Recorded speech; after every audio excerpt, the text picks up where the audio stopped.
night in America brings us to Houston, where the Astros and the Angels play game number 2 of this 3-game weekend series from Maid Park. Mike Trout has homered in 5 consecutive ball games, and we get a double dose of Shohei Ohtani. He's on the mound and in the starting lineup. Meanwhile, Alex Bregman and Jose Altuve have the Astros the best record in the American League. Hi again, everybody. Welcome to Minute Maid Park, along with A.J. Pierzynski. Jeff Levering with you. Thanks for being with us tonight, folks. And A.J., double dose of Shohei on the mound at the dish. What a night to be here in Houston. It's amazing, and I cannot wait. I have never seen Shohei Ohtani pitch in person, but tonight's the night. Not only is he pitching, he's also hitting third. This guy is the best player in Major League Baseball. Whether it's pitching or hitting, this guy can do it all. He really is a remarkable athlete. He leads the Angels in almost every statistical category that there is, whether it's offensively or on the mound. He is in the MVP race. He is the best player in baseball, and tonight he's hitting third and on the mound. Well, the Astros are going to have their hands full. Ohtani's given up just 3 runs over the course of 4 starts against Houston this year. But this is one of the most well-rounded teams in all of baseball. Well, for years, the Astros have been known for their lineup. Altuve, Bregman, Alvarez, Tucker. Well, this year, not only do they have that lineup, they have the best pitching staff in the American League, and they have been incredible. Their starters have the best ERA. They have the best whip. They just don't give up a lot of runs, and because of that, the Astros have the best record in the American League, and Dusty Baker's looking again to lead his team deep into the postseason.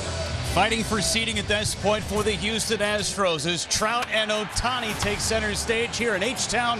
The Astros try and make it 2 in a row against the Angels. It's baseball night in America from Houston. Next.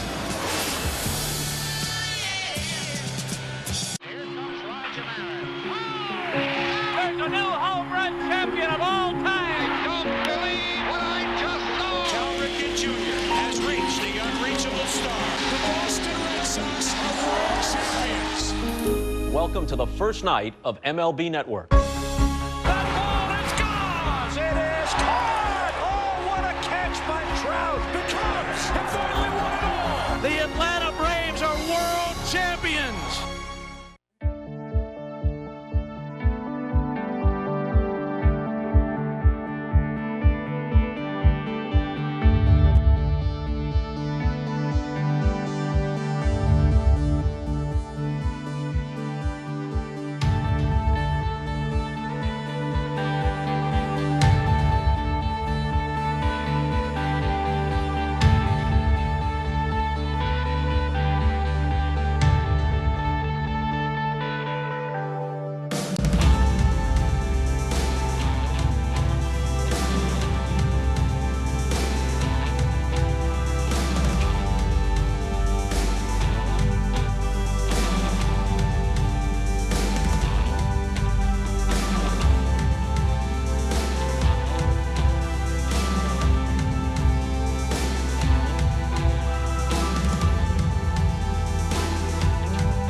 Between the Angels and the Astros, Phil Nevin, interim manager in Los Angeles. Take a look at their starting lineup today.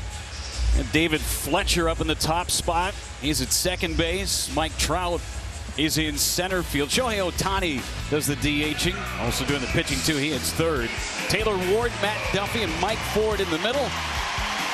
Mickey Moniak, Max Stassi, and Andrew Velasquez finish out the starting lineup for the Halos. Jose Urquidy has been a one-man wrecking crew here in the second half of the season for Houston, a real stabilizer in this rotation for Dusty Baker. He's had an outstanding year overall, 13-5 with 3.51 earned run average, and he has handled the Angels well over the course of his career. He's never lost against Los Angeles in his nice career in Houston. And talking about the arsenal of Jose Urquidy, scrapped the cutter not too long ago, AJ, and it has done a world of difference for him. Well, he's mainly a four-seam changeup, curveball, yes, and slider.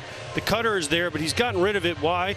they started to just blend together, the slider and the cutter. He couldn't command it, and he was getting hurt with it. His main pitch is the changeup, especially to left-handed hitters. Tonight you'll see Velasquez of the Angels hit right-handed to try to eliminate that changeup. He has reverse splits, meaning righties hit him better than left-handers, and if he's going to be effective, he has to use his four-seamer up in the zone and get them to chase the changeup out of the zone. Defense behind Urquidy tonight. Alvarez makes the start in left, McCormick in center. Game-winning home run for McCormick in yesterday's game against the Angels, and Kyle Tucker is in right.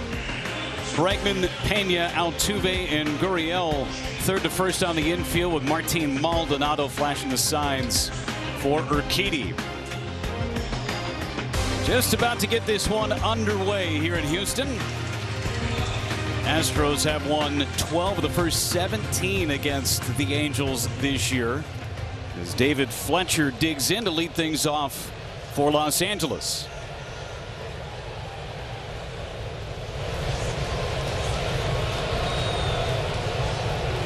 Fletcher 0 for 4 in the opener last night for the Halos.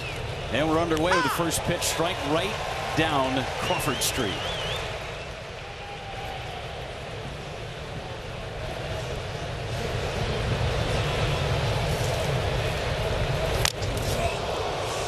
And that one came up and hit Fletcher, and he's aboard.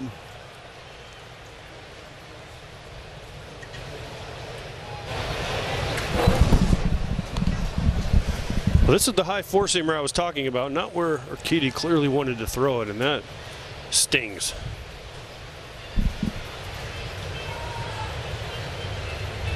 And right in that right hand. Phil Nevin, athletic trainer, out to check on David Fletcher. 2 pitches into this ball game. This is an Angels team that has had their fair share of injuries over the course of the season.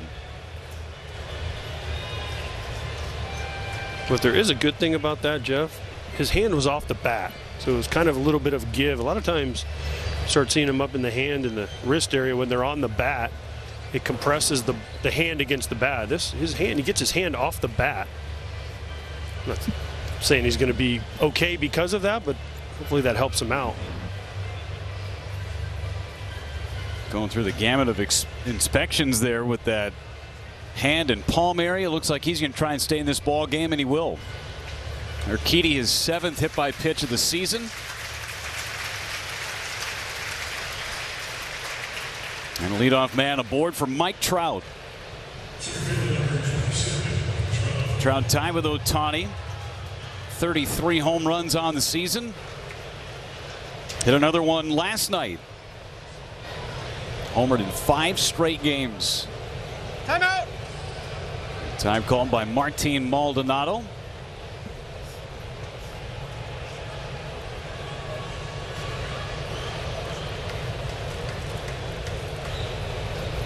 And Trout down the left field line. Extra bases for Mike Trout. Here come the Angels in this first inning. They're going to try and send the runner from third. Here comes the relay throw to the plate. Out. Risky send in this first inning for Mike Gallegos over at third base. Fletcher is out by plenty. Didn't love the send by Mike Gallego at third base. The reason why, there's no outs. But this ball to Trout, he's trying to go up and in. That was it pretty much right down the middle, inner half. Trout beats him to the spot. And the reason Mike Gallego sent him is because this ball kind of rattled around a little bit right there, and he thought, well, if it's not a perfect relay, unfortunately, Alvarez, Pena, and then Maldonado and Fletcher's out easily.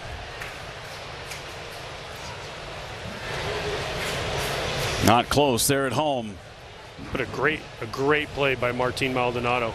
Kind of an in-between hop that he handled perfectly. Here's Shohei Ohtani, and he drives one to deep left center. McCormick on the move, and he is going to make the catch and bangs into the wall. Tagging and moving to third is Trout.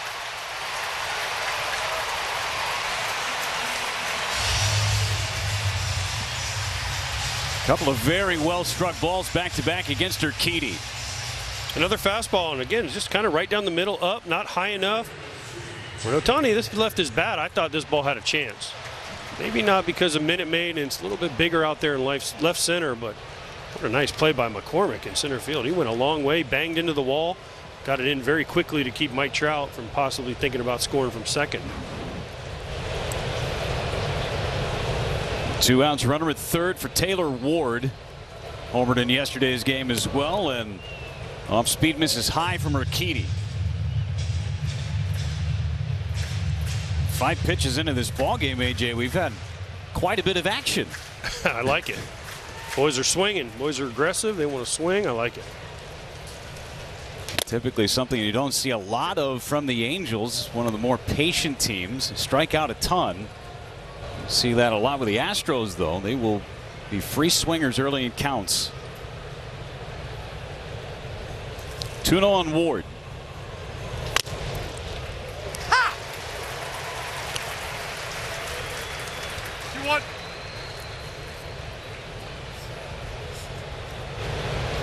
2-1. Ward, who got off to such a great start first 2 months of the season, starting to come back a little bit here recently.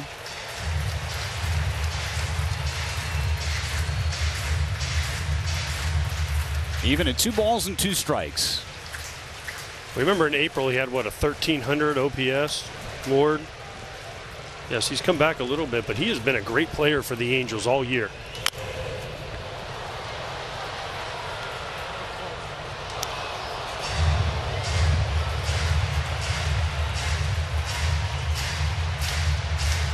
He made some adjustments, Jeff, in his stance to kind of the way he held his hands and the way he holds the bat prior to getting ready. And it's just been a truly great year. When he's healthy this year, Ward has been outstanding for the Angels. Little tapper, tough play. Bregman, bare hand, not in time. 1-0 Angels. Putting the ball in play. Good things happening for Los Angeles in the first.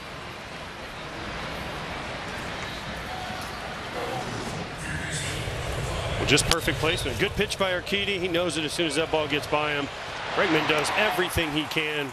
Ward's just too fast. And that goes back, though, Jeff, that's why I didn't like to send by Gallegos. The only out they've had really was, besides the play at the plate, was the ball that Ohtani almost hit out to left center. No outs. You got Ohtani coming up. Man, let that guy hit with second and third and no outs. Ward collects the run batted in. So at least one here against Urquidy. And Matt Duffy making the start at third base today for Los Angeles.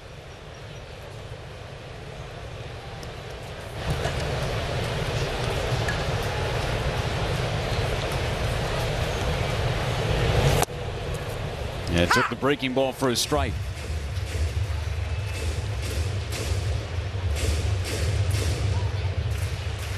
Angels jumping out early for a second consecutive night against Houston. Astros coming from behind with a home run from McCormick late. Ha! Duffy down to the count, 1-2.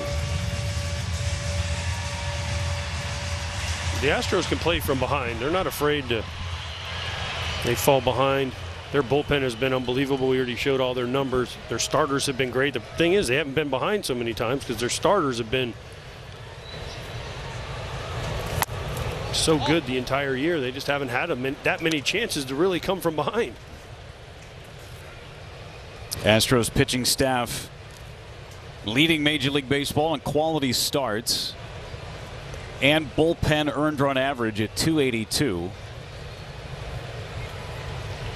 Urquidy lights up the outside corner for strike 3.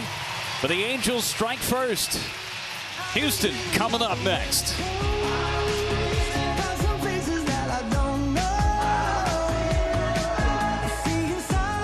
Hi, I'm CC Sabathia. If Win Reality was around when I was pitching, I would have hated it. But my son Carson's a hitter, and I don't pitch anymore. So I love Win Reality. Dad, the camera's over here. Be ready for real. Oh. Win Reality. At Warby Parker, we like to keep things simple. Well, except for our name. Warby Parker. Anyway, our glasses start at $95 and come standard with prescription lenses. And those prescription lenses come with scratch-resistant and anti-reflective coatings with UV protection. Because why would those ever be options? Buying glasses doesn't have to be a thing. Keep it simple. Shop Warby Parker. Try 5 pairs for free or visit a nearby store. At Boll & Branch, we don't make bedding like everyone else. We make it better. We prioritize thread quality, not thread count. We source the finest 100% organic cotton to make the softest, most luxurious fabrics on earth. We're free from toxins, the way home should be. Boll & Branch is made different, so you can sleep better at night. Experience the difference at bollandbranch.com.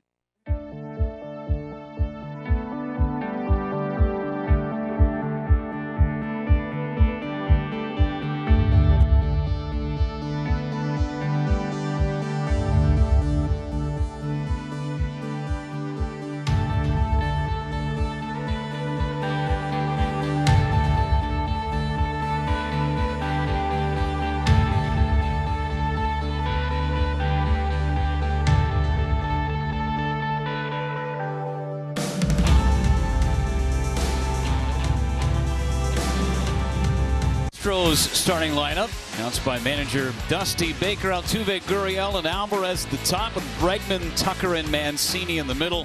McCormick, Pena, and Martin Maldonado finish up the starting 9 for Houston, and they get showtime. Shohei Ohtani on the mound. What can you say? The numbers are the numbers. 11 wins, 2.5 ERA, those 6 different pitches. Those 100-mile-an-hour fastball, splitters, the pitch that really nobody hits, his slider nobody hits. He has multiple above-average pitches. Oh, yeah. And we forgot to add, he also hits third, Jeff. Almost had an extra base hit in that top of the first inning if it weren't for a great play by Chas McCormick out in deep left center against the wall. Here's Jose Altuve. 0 for 4 in the opener last night. Here's Ohtani's opening delivery. Ground ball left side, and it's going to sneak through. Some miscommunication there in the middle infield.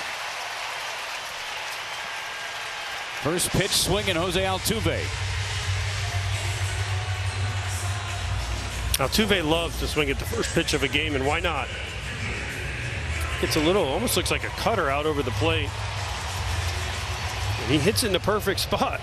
Rengifo just came into the game. A little miscommunication with Velasquez. The ball sneaks right between the two, and Altuve's on first to lead off the game. Velasquez, one of the great defenders that nobody really talks about. There's Rengifo. He came in after David Fletcher was hit to open up the ball game. And Fletcher ran the bases, got thrown out at home, and then Rengifo went out there to play defense. Gurriel been fighting a little bit at the plate here on this homestand, just 1 out of 11.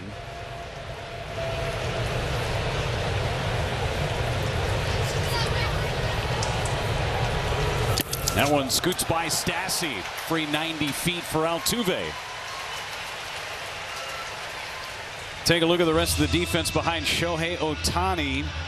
It's Moniak, Trout, and Ward left to right in the outfield. Duffy, Velasquez, Rengifo now, and Mike Ford over at first with Max Stassi behind the plate.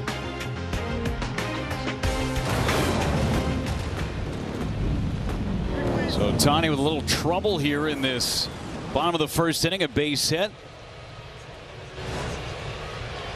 And then officially a wild pitch on Shohei Ohtani. Man in scoring position for Gurriel.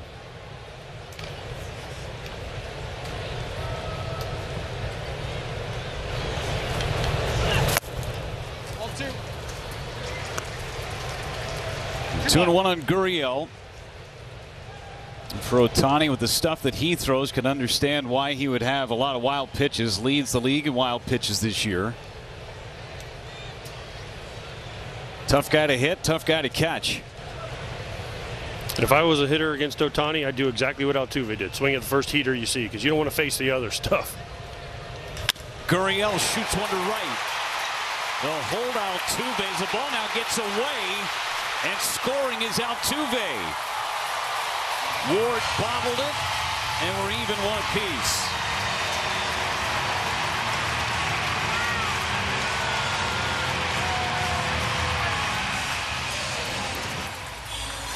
So Gary Pettis was going to stop Altuve, and then Ward bobbles the ball, and he decides to send him. Altuve was not running at all on this play. He figured he was going to third and going to shut it down. Watch him. He just kind of shuts it down, and GP's like, let's go. And he still scores easily because an outfielder is taught immediately to throw the ball right to the cutoff man after a bobble. So great coaching by Gary Pettis. And just like that, it's 1-1.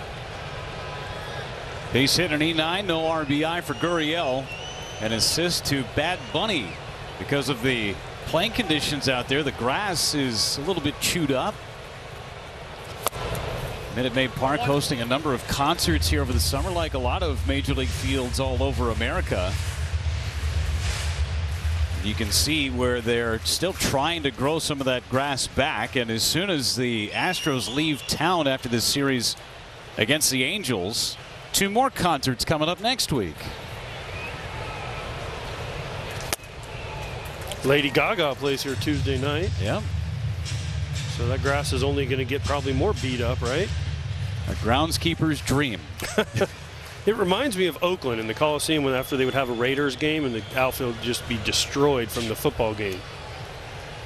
Spike's a little bit different than the baseball cleats that players are running out there these days. Alvarez ahead 2-0. Now 3-0.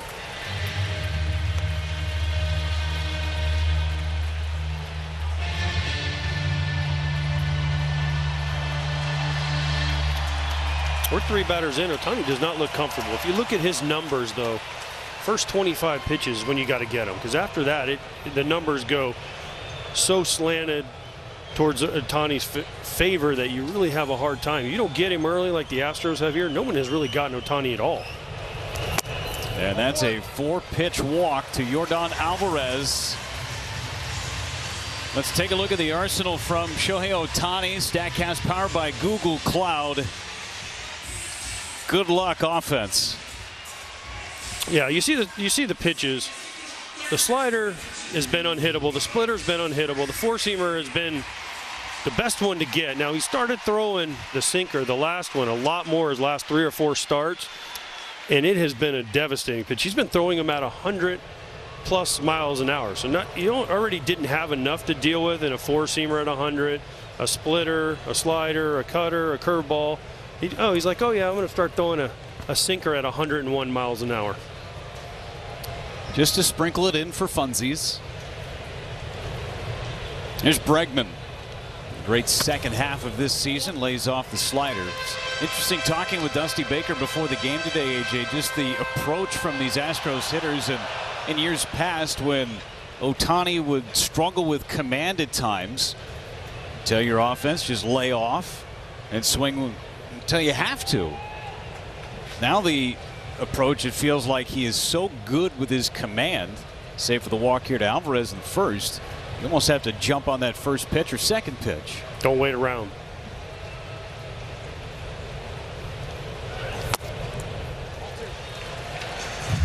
Looks like they're going patience here as Max Stassi is going to go out and chat with Ohtani. 6 straight out of the zone from the Angels ace. He's having a little bit of a hard time with the pitch calm. It looks like you see him holding his glove up to his ear. He's not engaging in the runner. There's just no rhythm or anything right now to Ohtani. He looks uncomfortable on the mound. It just doesn't look like he is himself so far. Ohtani, the last time he pitched was at home against these same Astros.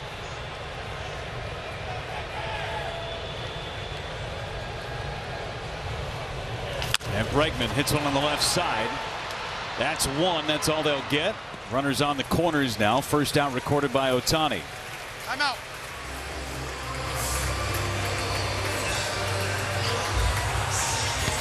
Brings up Kyle Tucker. Mentioned that last start from Shohei Ohtani went 8 innings, gave up just a run on 6 hits, didn't walk anybody, and punched out 5. 111 pitches, a season high for Ohtani, but facing an offense for a second consecutive start can be a challenge. Well, do you make the adjustment, or does the offense on the other side make the adjustment to you? That was always the hardest part as a catcher when this would happen. Guy goes out and pitches great. Do you do the same game plan? And you have to kind of see how the other team is reacting. Kyle Tucker, a wave and a miss at that first pitch from Ohtani.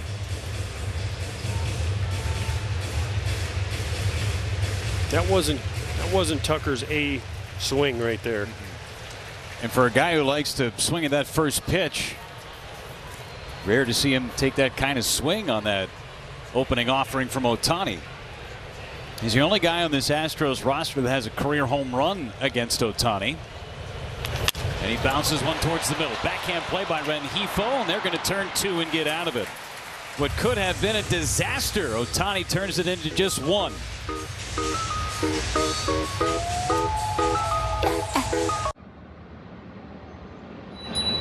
Hey, it's me, the summer breeze.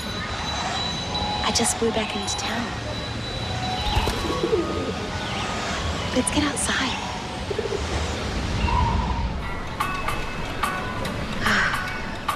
Much better.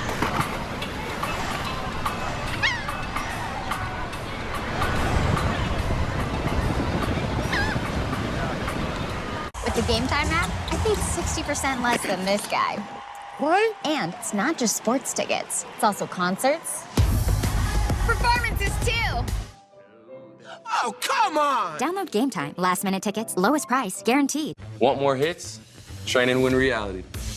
Improve timing, pitch recognition, attack rate, and get more hits. Hitters love it, but pitchers. I'm glad I'm retired. Be ready for real. Win reality.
Tonight's telecast is sponsored by Lincoln, the future of sanctuary, and by Budweiser Zero.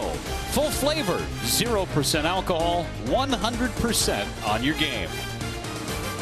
Back to Minute Maid Park in Houston. A lot of action in that first inning for both offenses.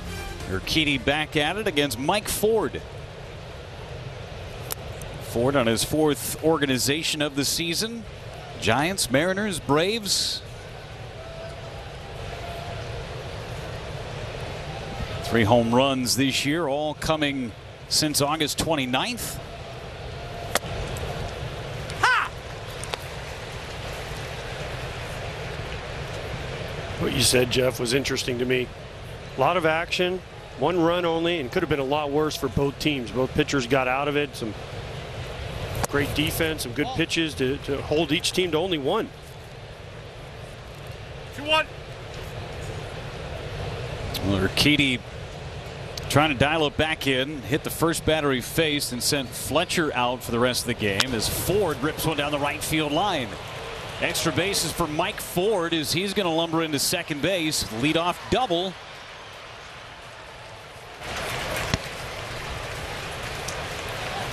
Well, you still have a free chance to win $10,000 of Big Papi's money tonight playing Fox Bet Super 6. Just scan the QR code now, download the Super 6 app, and get your picks into the MLB Super 6 Challenge for a free chance at $10,000. Ford with the leadoff extra base hit. Mickey Moniak, Southern California kid, letting his hair down a little bit now that he is an Angel.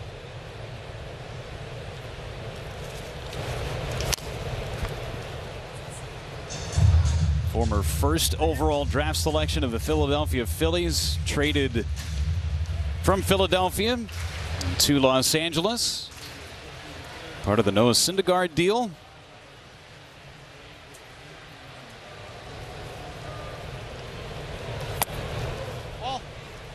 I love when we asked Phil Nevin, the manager of the Angels, today about Moniak.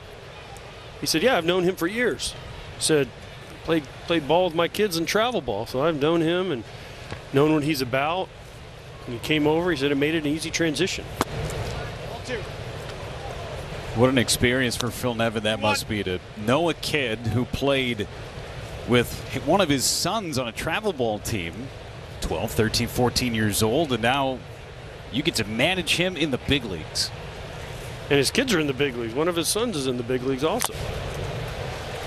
And Nevin has another son who's in the Dodgers organization playing in low Class A.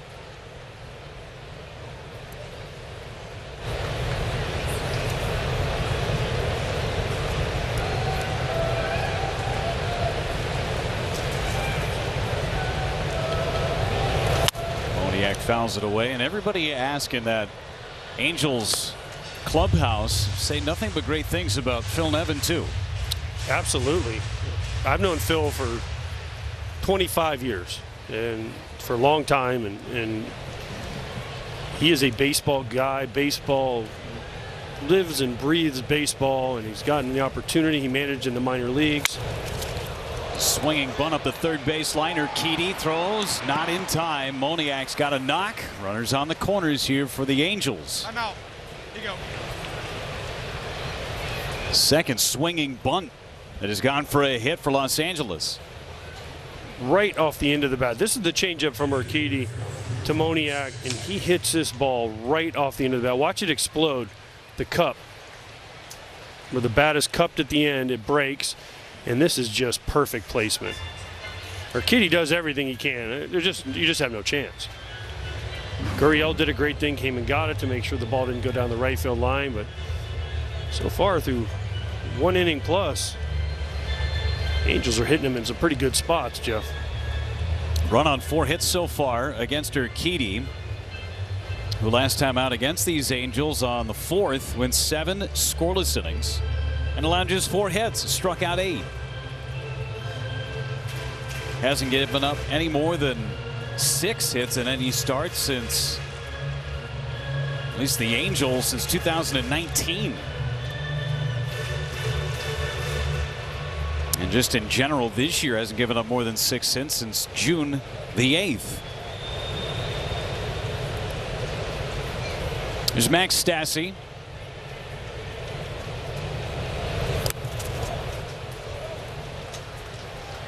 Max Stassi, who is back in the lineup today, only had 1 official at bat and had to leave the ball game after that foul ball hit off his mask.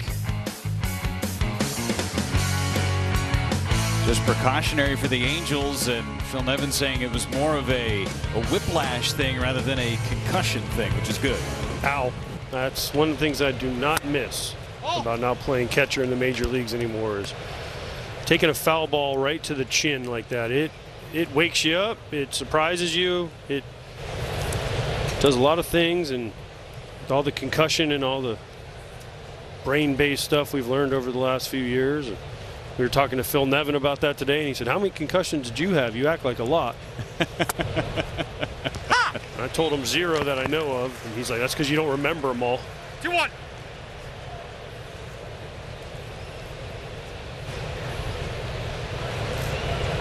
Stassi, who originally came up in the Astros organization, he's been bouncing around a little bit.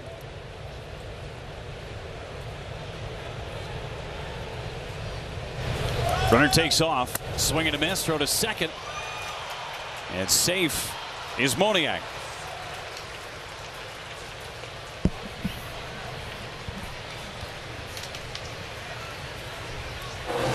Well, Martin Maldonado has one of the best arms in baseball, but he has absolutely no chance right here.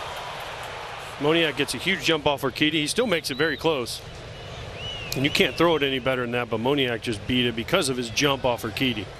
First career stolen base for Moniak. Trouble continues for Urquidy.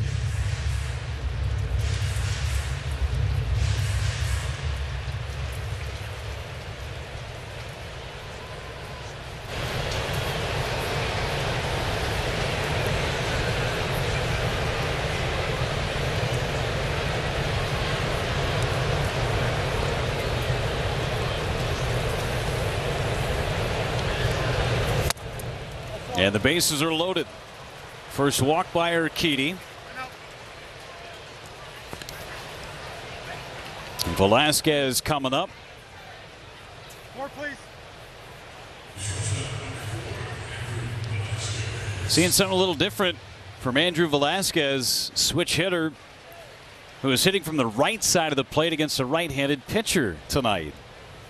Phil Nevin said he was going to do it. He's concentrating. I think he might have. Phil didn't want to commit to it and say that he's 100% giving up switch hitting and hitting from the left side, but he said he's a natural right-handed hitter. With their Urquidy splits being better against left-handers, they figured why not let Velasquez hit right-handed, and he did it in a game a few days ago and got a hit off a right-handed slider. So whatever, he's so good defensively. You just hope he can figure out a way offensively to be valuable. A couple of hits against the Tigers in his last start. This one over towards the right side. Altuve has it, throws to first. The Angels will take the lead, though. An RBI ground out from Velasquez. Time out. Productive out from the right-handed hitting Velasquez that time. He did his job. Sometimes the game, the scoreboard, the situation will tell you what your at bat is supposed to be. And if you're Velasquez right there, he got a breaking ball out over the plate. Just poked it to the right side, stayed out of the double play, and the Angels are still in business here with second and third and one out. Back to the top of the order, and Luis Rengifo gets his first plate appearance. Riding a 6-game hitting streak and has been a real bright spot in this Angels lineup this year.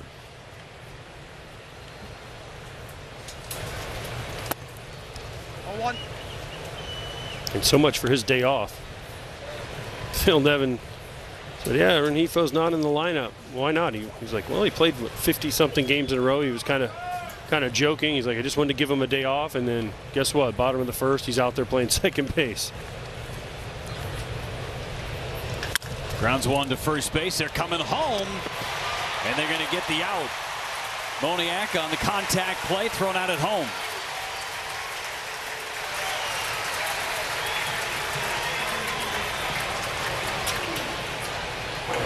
Second out at home by the Angels tonight. And it's tough read right there. Moniak's going contact. It's hit right to Gurriel, and he just throws nice and easy. Maldonado gives him a lane, slides over, tags him out. Second, like you said, Jeff, second runner for the Angels already thrown out at home, and just the top of the second inning. David Fletcher thrown out at home on a good relay from Alvarez to Pena, and he was out by plenty. Now it's Trout.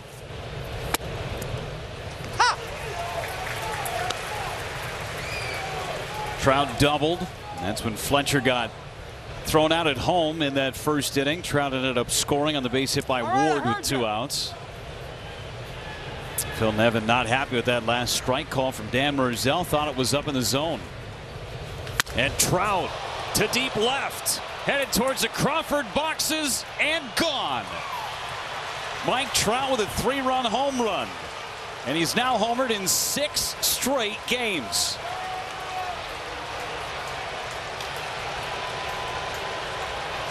A new Angels franchise record.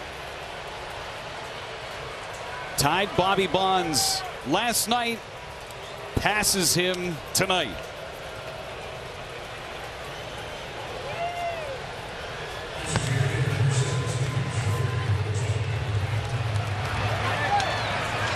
He's hot. Gets the cowboy hat 6 days in a row, 6 games in a row with the home run. Double in the first inning, now a home run here in the second inning. People forget we talk about Shohei Ohtani being the best player right now in baseball. Well, Mike Trout saying, hey, don't forget about me, people. 34 home runs now for Mike Trout, and he just passed his teammate Ohtani, second most in the American League. Take a look at this swing from Trout, just perfection. Well, that is where you do not want to throw Mike Trout. He absolutely demolishes any ball in the lower third of the strike zone. Urquidy's trying to go up and in. You saw Maldonado's target. And he threw it right to his bat. Ohtani to center, a little easier play this time for McCormick. And the inning comes to a close. Mike Trout, a 3-run tank here in the second inning.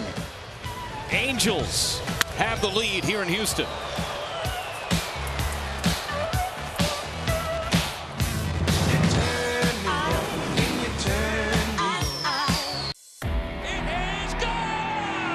Every time he steps up to the plate, goes into his windup, or runs one down. He caught it. Oh, you won't see a better one than that. He competes not only against the other team, but against the toughest adversary, himself. MLB Tonight, where the best outdo their best on MLB Network. Today, I consider myself the luckiest man on the face of the earth. Jackie Robinson, 13 home runs into the left field stand. Here comes Roger Maris. There's a new home run champion of all time. I don't believe what I just saw. Cal Ripken Jr. has reached the unreachable star. This crowd on its feet and in unison. This one has a chance. Home run! Mike Piazza! The Boston Red Sox are world champions.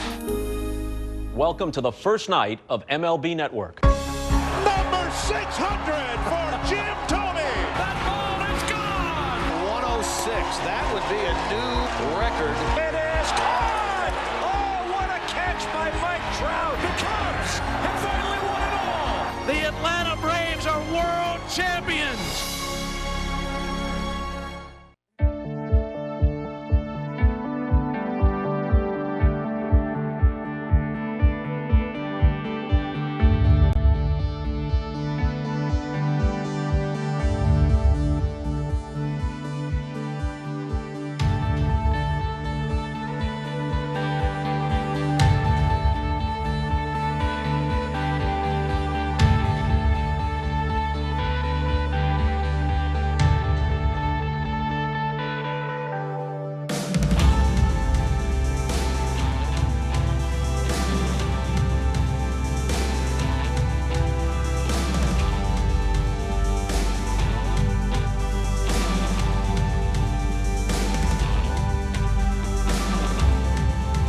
To work with a 4-run lead in the bottom of the second inning, and baseball is all about the routine, right, AJ? This is the routine for Shohei Ohtani on a night that he's going to pitch. He goes out there at 5:30 Central Time, of course, today, and he's out working out for about 38 minutes. You saw the arsenal of the weighted balls that he's getting ready to work with. Everything is being programmed and monitored. Takes about 20 pitches in the bullpen, takes some hacks, and then here you go, let's go play. It's incredible. I marvel at what this guy can do. It's hard enough to be just a hitter at the major league level. And this guy's hitting and he's pitching at an ace level. And the routine he has to do on a night when he pitches, not only does he have to get ready and take batting practice and get ready as a hitter, then he's got to go out and warm up and throw and make sure his arm is loose to throw and pitch for the Angels. So it's unbelievable what this guy is doing.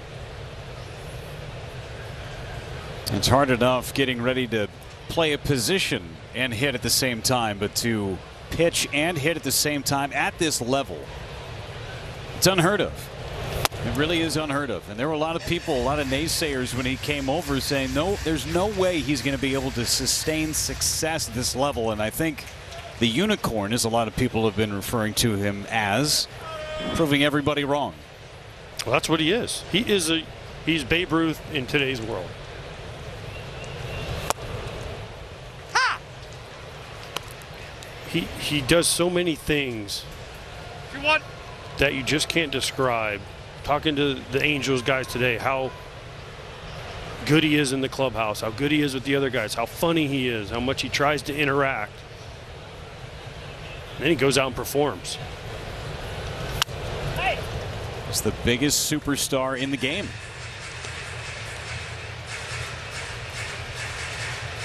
You talk about him being an MVP candidate. He could be in the Cy Young conversation as well. See where he ranks in the pitching departments. The strikeouts per 9 leading the way.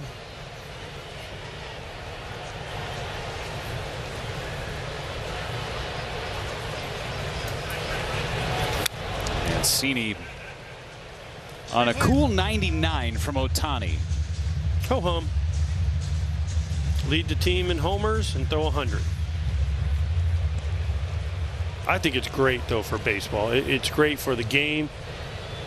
Because when you're growing up as a kid, you pitch and you play a position, you hit. Usually your best player is your pitcher. He's usually your third or fourth hole hitter if he's your best pitcher. We've become so specialized with everything in today's game. To see somebody doing it at this level, it's going to inspire other people to do it down the road. Swing and a miss by Mancini. Ohtani with his first strikeout. And take a look at the timeline from Shohei Ohtani. Coming over from Japan, signing with the Angels, a great career for the Ham Fighters. Won the MVP in 16, signs December 9th, 2017, wins the Rookie of the Year the next year, has Tommy John surgery just as a hitter for a couple of seasons, then wins the MVP unanimously last year. And he's the first player ever to have 30 homers and 10 wins on the mound in the same season. I mean, he's rewriting the record books. Well, no one's ever done it. You called him a unicorn. You call him whatever you want, 1 in a billion. But it is what I can't say it enough. What he is doing is remarkable. It's unbelievable. I don't know if we'll ever see anybody that has this ability to do what this guy can do. There's 100 right there with that sinker from Ohtani. And I think the thing that amazes you when you see Shohei, he's big. Yeah. He is a large human being, and he can fly. When he's running the bases, he just floats around the bases. It's like it takes him 3 steps to get from first to second. Drops a slider in there for his strike. Stole over 20 bases a year ago. 1-2. He can beat out an infield single if he wants to. So there you see the size, 6'4", 210. And that's not a lean 210 either. That is a well-built, well-constructed 210. You'd have to be to do all that he is doing on the field. Strikes out McCormick.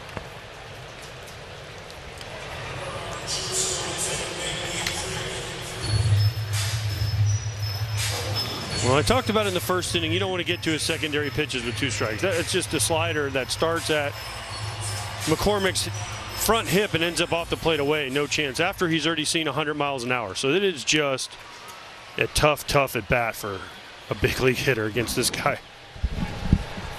Highest strikeout percentage in the big leagues for him, striking out a third of the hitters he faces. Strikeout number 147 on a non-fastball this year. That's second most in the big leagues.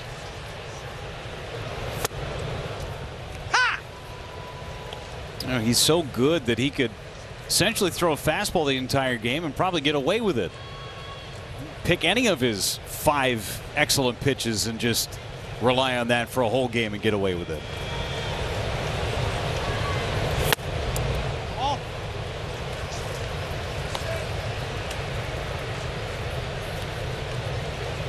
He could probably do that, Jeff, but I don't know that he wants to. If you had a slider like he just threw McCormick right there, kind of want to show that off every once in a while. Threw a good one there to Pena. Ball and 2 strikes on Jeremy. He makes it look so effortless too. So smooth.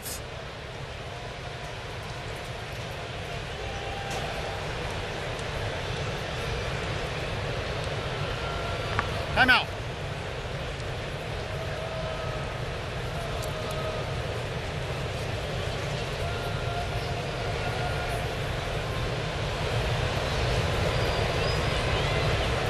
One-two to Pena.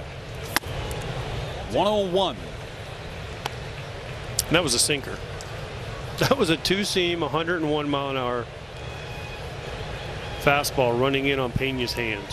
Just a new toy to play with too. And we haven't even seen, honestly, we haven't even seen him throw really any splitters. He's been mostly fastball slider.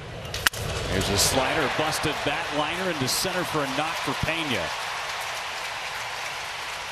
Third hit against Ohtani. Bad die to Hero. Absolutely. Just a great job by Pena. It's a slider. It's off the plate, running away. He just stays through it, breaks his bat, but strong enough to flip it out there to left field, and 2-out hit.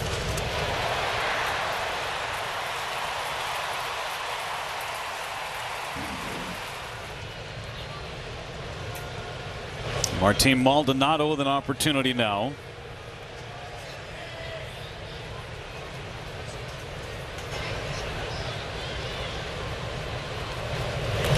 And a ground ball on one hop. Rengifo's going to take the out at first. And the inning is over. Ohtani with a couple of strikeouts. Angels lead by 4.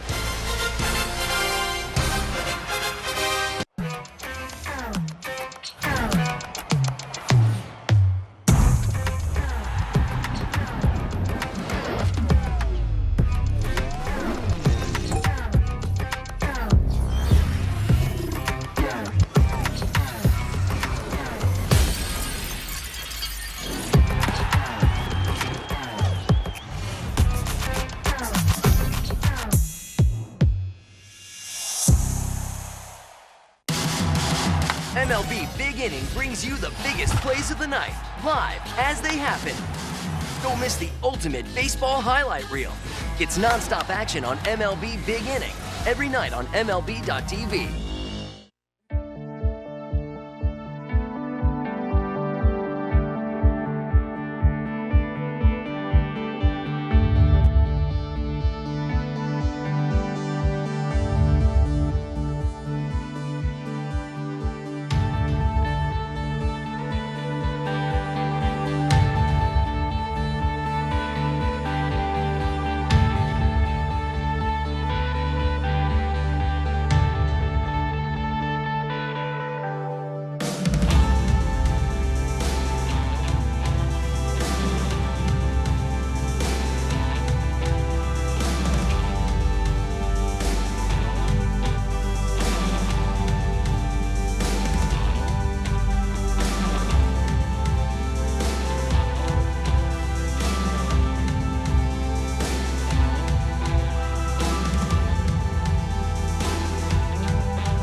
In Houston, 3-run home run from Mike Trout in the top of the second. We are pleased to be joined by Angels starting pitcher Michael Lorenzen in the Angels dugout. Michael, thanks for taking a couple of minutes with us. Welcome back, first and foremost. What's it like? Pitched last night, missed over 2 months with the right shoulder issue. Had to have felt great to be on the mound last night. Yeah, it was good. This is kind of where I got hurt, and to be able to make my first start back here after a couple months. Yeah, the injury kind of dragged on a little longer than I was hoping for, but I'm feeling good, and it was exciting to get out there last night. How did you feel when it was all said and done? I felt good. I mean, there's some good and bad that went on yesterday. I wasn't feeling perfectly great. Dang it. The great throw from Yordan Alvarez as Taylor Ward thrown out, trying to stretch his single into a double. A couple of outfield assists now for Alvarez. One away in this third inning. But continue with your thought about being back in the rotation now and feeling good. I bet. Yeah, I wasn't synced up fully mechanically. My changeup is generally going to be my best pitch, and I kept spiking it a little bit, but had to battle through a long second inning, and was able to kind of settle in after that. But yeah, there's some positives and some stuff I need to learn from for sure. Hey, Michael, watching Shohei Ohtani do the two-way thing, does it make you jealous? Because you were kind of like one of the original two-way, I can do this two-way thing with the Reds, right? You played outfield and you wanted to hit. So are you next?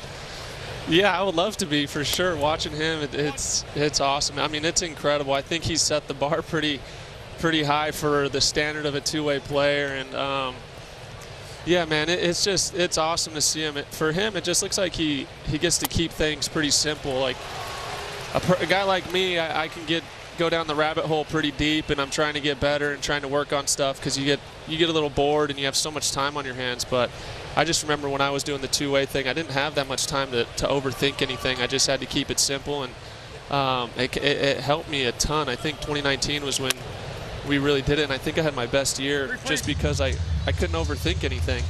So being able to watch him from afar, it's incredible, man. I mean, he's got every pitch that he throws is a swing and miss plus pitch.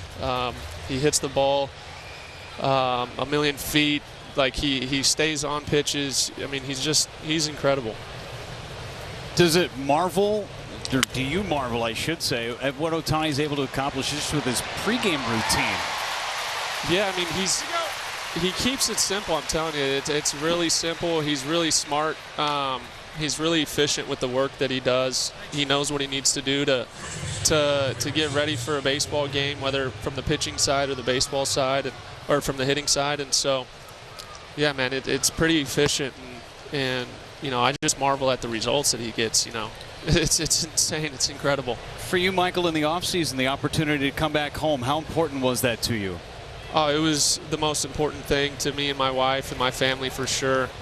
You know, the day that we found out the Angels were interested, it was going to be hard to not come home, you know, if we had any other offers. So for me to be able to come home and play in front of my friends, play in front of my family, I have a ton of nieces and nephews too that are getting to the age where they're starting to appreciate it. To have them be able to come out to baseball games and, you know, watch their uncle play, you know, it's a dream come true, and I grew up 5 minutes from the stadium, so yeah, man, it means everything to me. Played ball at Cal State Fullerton. You and Phil Nevin have some pretty heated exchanges about Fullerton, or what? Yeah, it's fun. I get to wear him out a little bit, you know, just because he's a fellow Titan. We got a bunch of Titans and dirtbags over here on this team, so a bunch of California guys. You got the Mountain West Conference covered. How's the sunflower seed inventory over by your feet? It's good. It's good. I think Joe Adele's trying to get me a couple guys, Reed, but it's good. Well, Michael, we appreciate you taking a couple of minutes with us. Continued success and continued health as well as we get down the stretch. Yeah, thank you. Appreciate it, guys. Yeah, that's Michael Lorenzen, kind enough to join us here in this top of the third. If he could just stay healthy again, to have the versatility that he has, but his future is on the mound. He's got some serious stuff. Absolutely, he does. And he was the original kind of two-way guy, right? For the last few years before Ohtani kind of changed the game. He was trying to do it when he was with the Reds, playing outfield, hitting home runs. Ford swings and misses at the breaking ball, and Urquidy with a clean inning for the first time. Bottom of the third coming up. Angels up 4.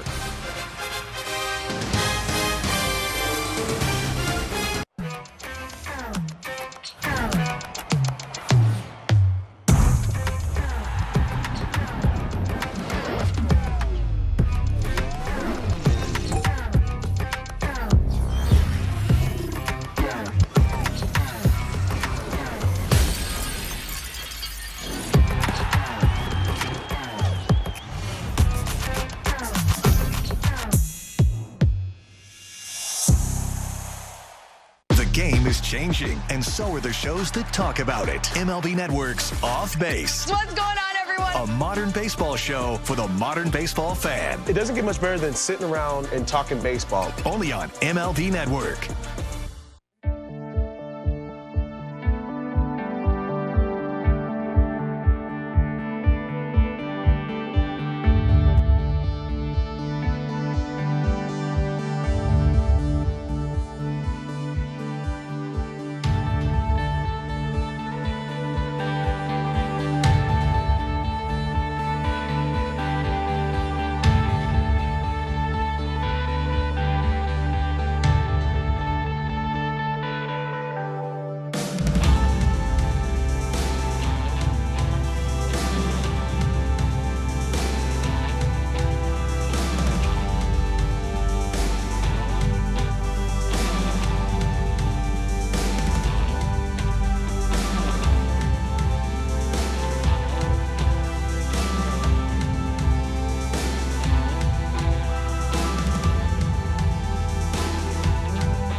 with all of your favorite free MLB games.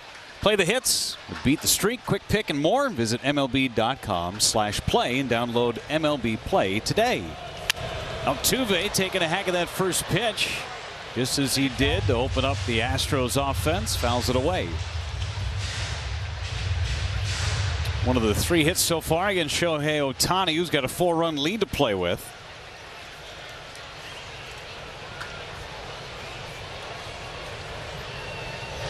Not what you want if you're the Astros and you have the Shohei Ohtani show out on the mound. Down 4, rough first inning. They had an opportunity to score more. Settled in with a nice second inning. Now second time through, let's see how he continues to get comfortable. A lot of sliders so far from Shohei Ohtani.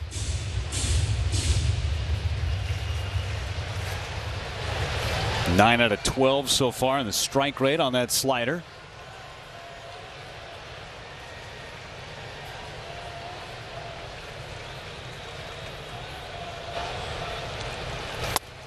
Tied him up with a sinker there. All I can do is laugh, because if you're Altuve, you just saw a slider going away, and then he throws this at 99. This ball is just coming in, and you have no chance. And Altuve likes the ball in now. You see the smile on his face. Look at that new toy. Cool. Got to cover that now too. Oh. That one missed inside.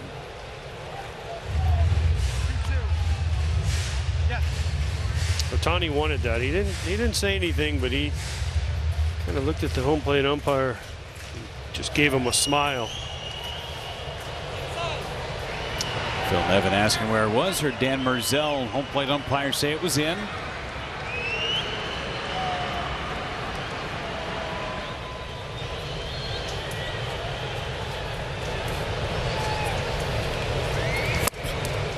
And 101 could have been. Now that one was a strike. Phil Nevin's looking like he's going to just keep yelling until he gets run out of this game. But the reason he didn't get this pitch called is Stassi set up in. He had to reach back across. It shouldn't matter, but to the optics of an umpire, it messes up their mechanics, and therefore that's why it was called a ball, not because of the actual location. First full count of the game for Shohei Ohtani. And he locked up Altuve for strike 3. Could have struck him out on any of the last 3.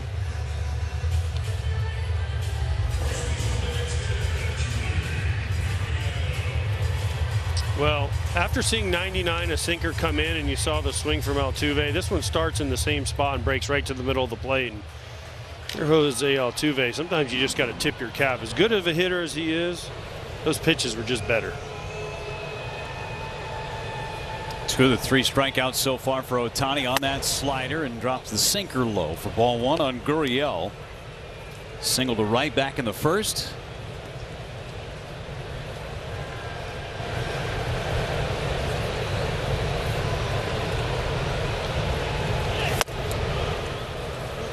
Two and 0. Again, it was a pitch that he was just kind of messing with at one point, and then decided in a bullpen that he felt comfortable enough to use it in a ball game. Threw it 3 times in his first start with it, and then 18 times in his last appearance. I'd say that he has a real comfort level now with that sinker.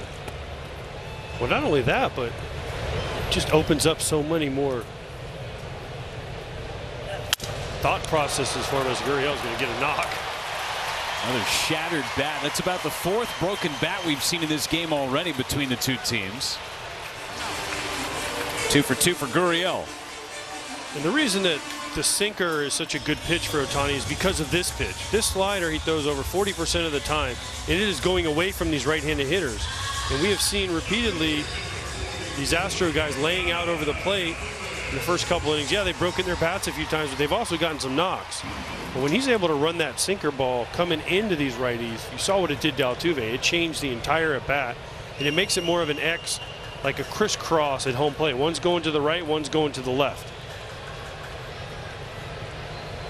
Yordan Alvarez coming up, drew a 4-pitch walk. The only one so far for Ohtani.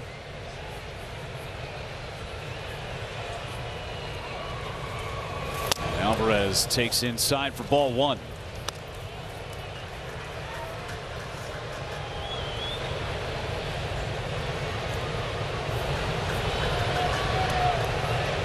Monster year for Alvarez. Dealing with some lingering health issues, but he's still in there. He's made two great throws. This one lined and caught.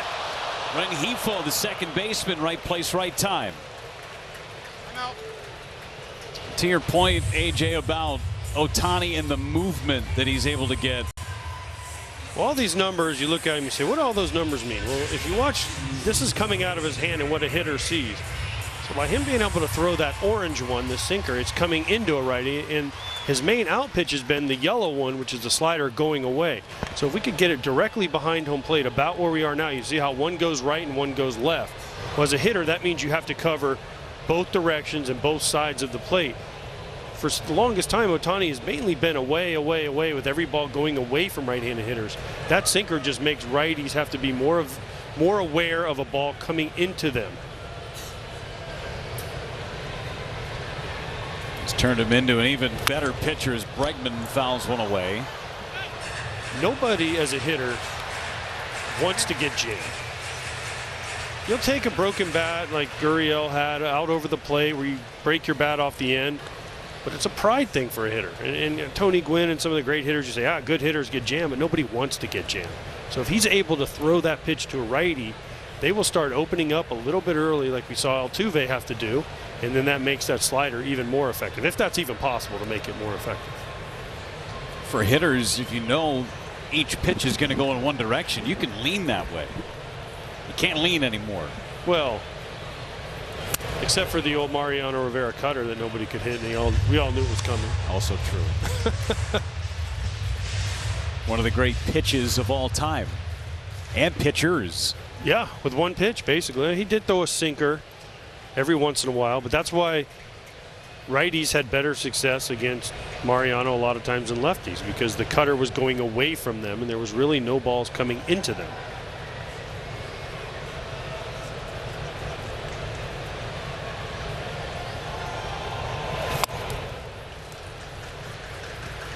I'm out. Bregman ahead, 2-1 and the Astros thrilled with what they've had out of Alex Bregman here in the second half. It had been a little struggle for him, and the fact that he is healthy again is the key for Alex Bregman.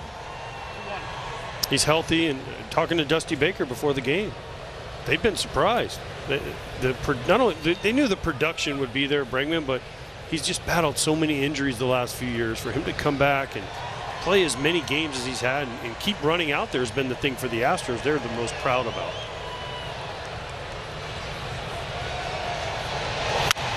Found that one back, had something to hit too with the slider.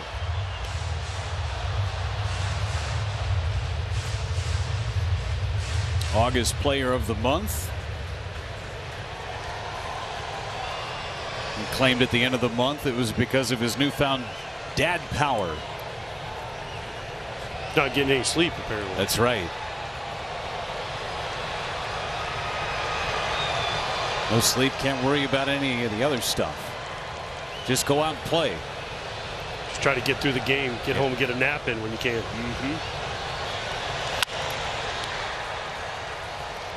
So that's the pitch. That was a sinker in to Bregman at 96. Oh, only 96, right? But he had just thrown him a slider that you said, oh, what a great pitch to hit, right? Going away. And then he throws this one 98, excuse me, in on his hands, right? And you see how late Bregman is. Now in Bregman's head, he's going, okay, he can throw 100 coming in, he can throw 89 going away, or he can throw 100 up, or he can throw a split. So it just gives him so many more options. He's only thrown one splitter so far. And now Bregman into left. Back at the track. It is off the top of the fence. They'll hold Gurriel at third. It's a double for Bregman.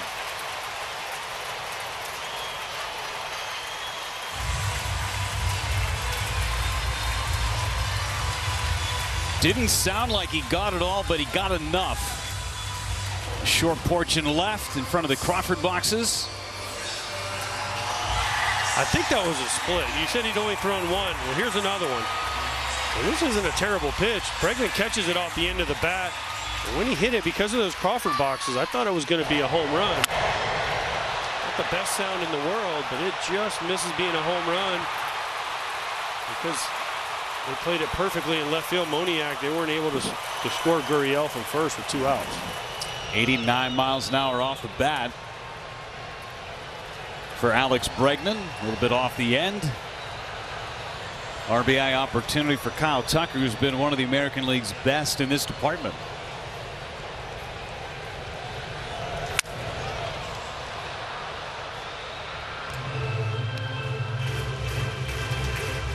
I love his approach, Kyle Tucker. Guys on base. He really tries to go the other way. They're shifted on him. He's really, that pitch right there, he was really trying just to hit a ground ball to where the shortstop normally would be and get 2 RBIs.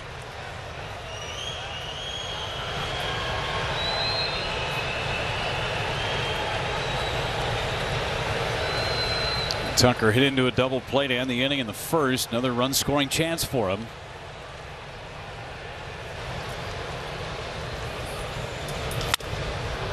In an 0-2 hole against Ohtani.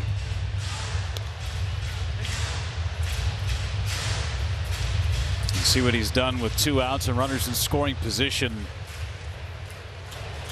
No big deal for him with 2 strikes either. No, he's been their best clutch hitter. That's why he's 3rd in the American League in RBIs.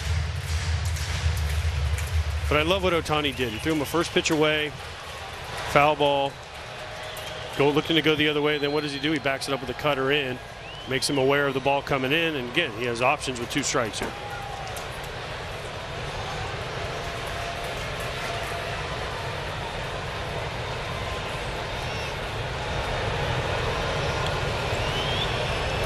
And he blew him away with 101, and the emotion from Shohei Ohtani.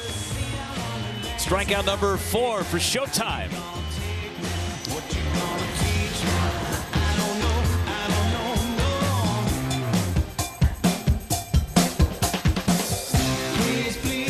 It's cheating. It's not even fair. It's like the hitters know what I'm gonna throw every time. I hate win reality.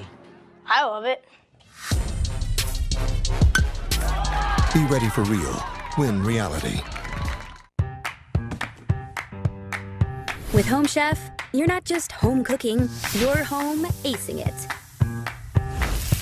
Our convenient options are ready in as little as 15 minutes and way quicker than takeout. When it comes to making dinner, fill in the blanks with Home Chef. Delicious, meat simple.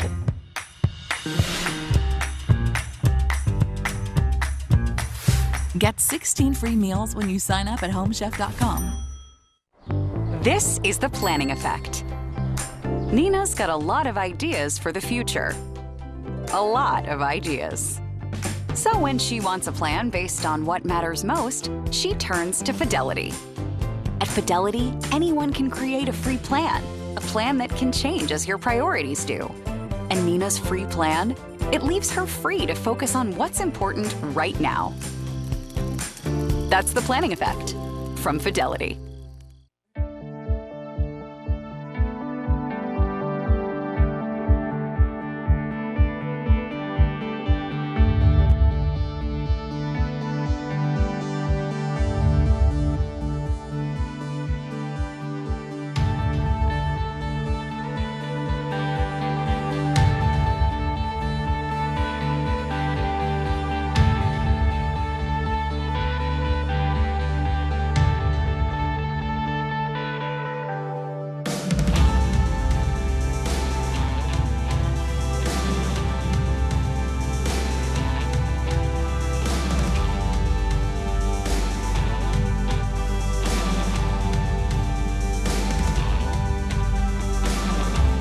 Geico. Switch today and see all the ways that you could save.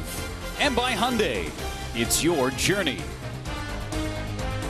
AJ, I'm glad you let that gentleman borrow your space cap.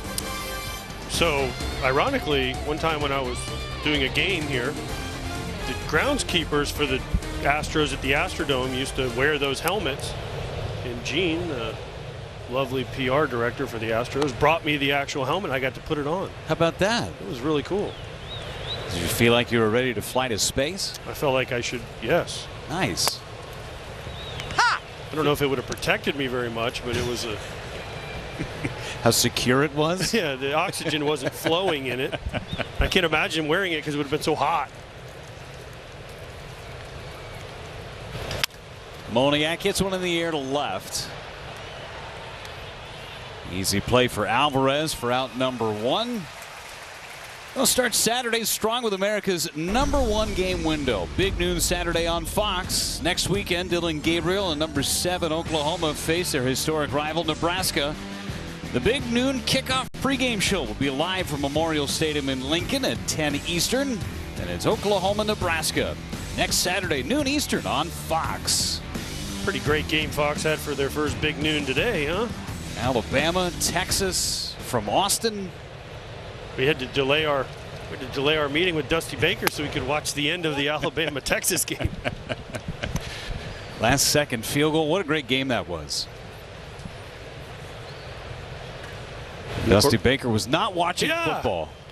Well, he said he loves football, but he can't watch it during the baseball season because it means baseball's about to be over. So he said he needs to concentrate on just baseball. I don't know how he does that. He was watching the end of the Tampa Yankee game today. Sometimes you just need a diversion of the everyday life in this baseball world. But for Dusty, it's eat, sleep, baseball. Well, that's why he should be in the Hall of Fame as a manager one day. Swing and a miss, and held on to by Maldonado. Stassi is gone.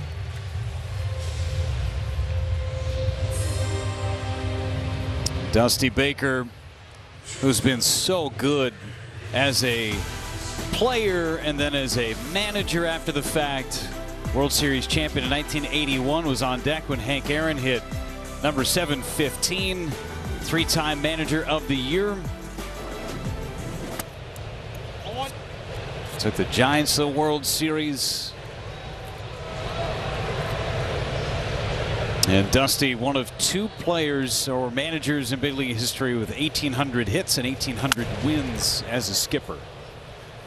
The one thing about Dusty Baker, every room he walks into, he is the coolest dude in that room. Yeah. I love talking to Dusty Baker. Talking ball, he'll talk to you about music, he'll talk to you about fishing, he'll talk to you about anything. But it is always a treat when you get 10, 15 minutes to sit down and just talk to Dusty Baker.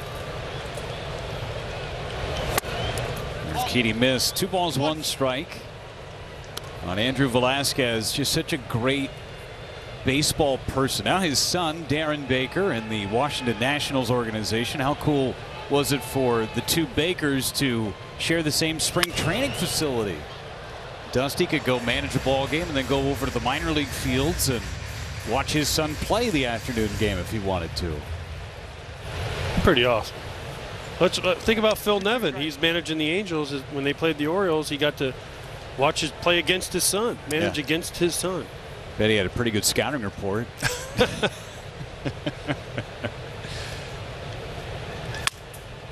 Velasquez stays alive. That'd be strange, right? If you're Phil, do you go in and you say, "My son, I know he can't hit a slider." Do you tell your? I guess you do, but it's kind of a thin line you got to walk, right? Is it family or your team first? It's a great point. I don't know. Maybe get him once and then let him get you once. Velasquez keeps the inning alive.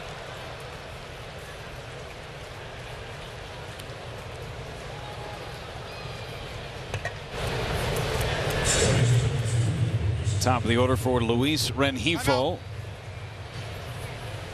Still has yet to be a clean 1-2-3 inning. Urquidy went in order in the 3rd, but there was a base hit by Ward. Was thrown out by Alvarez, trying to stretch his single into a double. 7 hits for Los Angeles in this one.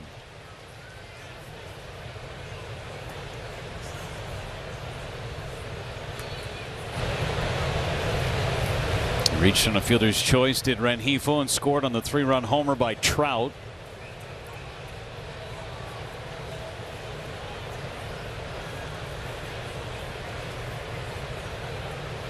Trout's 34th of the season.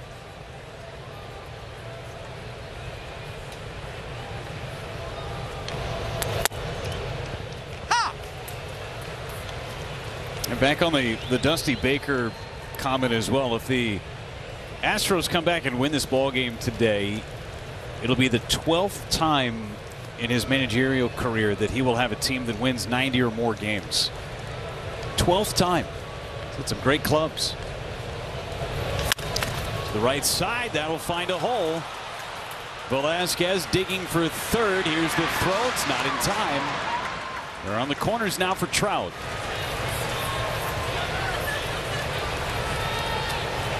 Trout has doubled and homered today, driven in 3, scored twice. We're only in the 4th inning. This was his home run back in the 2nd. Do not throw Mike Trout down in the zone, especially with fastball.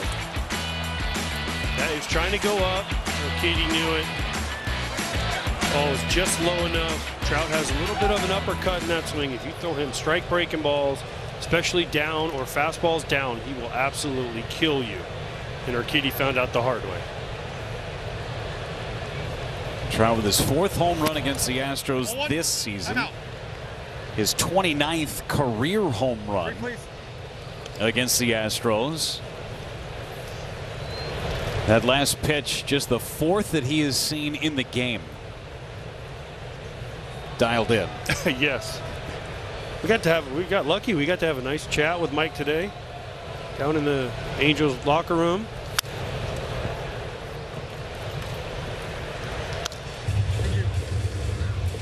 Very gracious with his time. Very.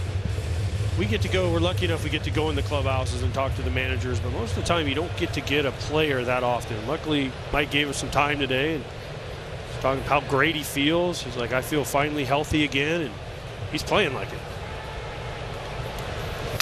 Fouled that one back. He's had 2 pitches in a row that he has just missed. I spent all this time talking about how great Shohei Ohtani is, and he is. He's fantastic, but Mike Trout is still one of the game's best players. 2 legitimate superstars hitting back-to-back in this Angels lineup. And Trout's been doing it for a decade. Timeout.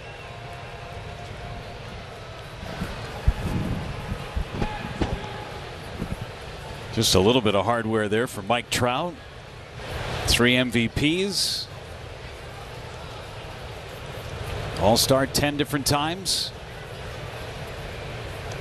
You can just go ahead and put him in the Hall of Fame. I think so. Yeah, he's a Hall of Famer right now. We were talking about Dusty Baker. Dusty Baker's a Hall of Famer. He should be in the Hall of Fame. Whenever he decides to retire from managing, Mike Trout will be in, and Dusty Baker should get in at some point.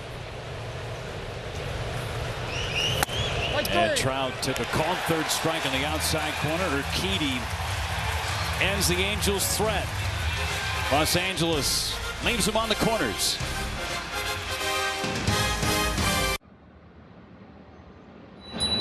Hey, it's me, the summer breeze.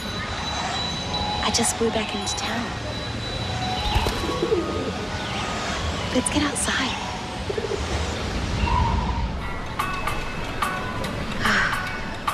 Much better.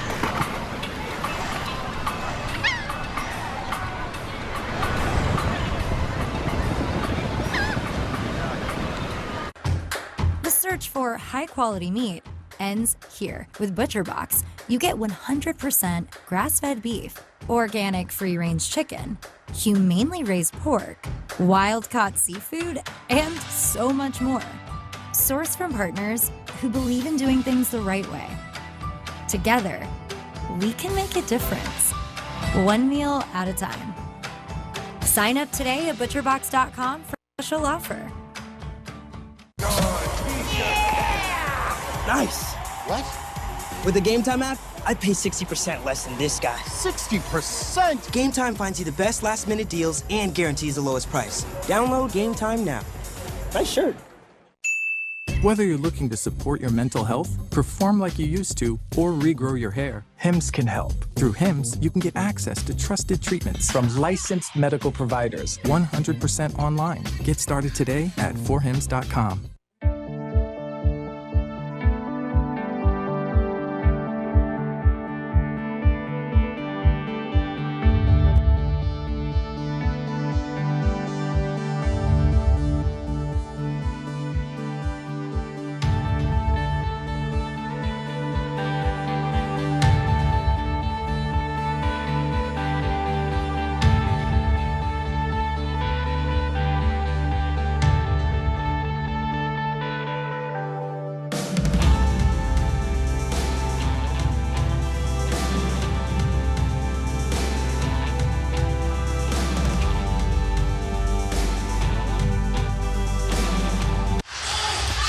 Enjoy the postseason chase with the MLB app with coverage of in-game highlights, pitch-by-pitch features, select live broadcast coverage, and so much more. You won't miss a beat.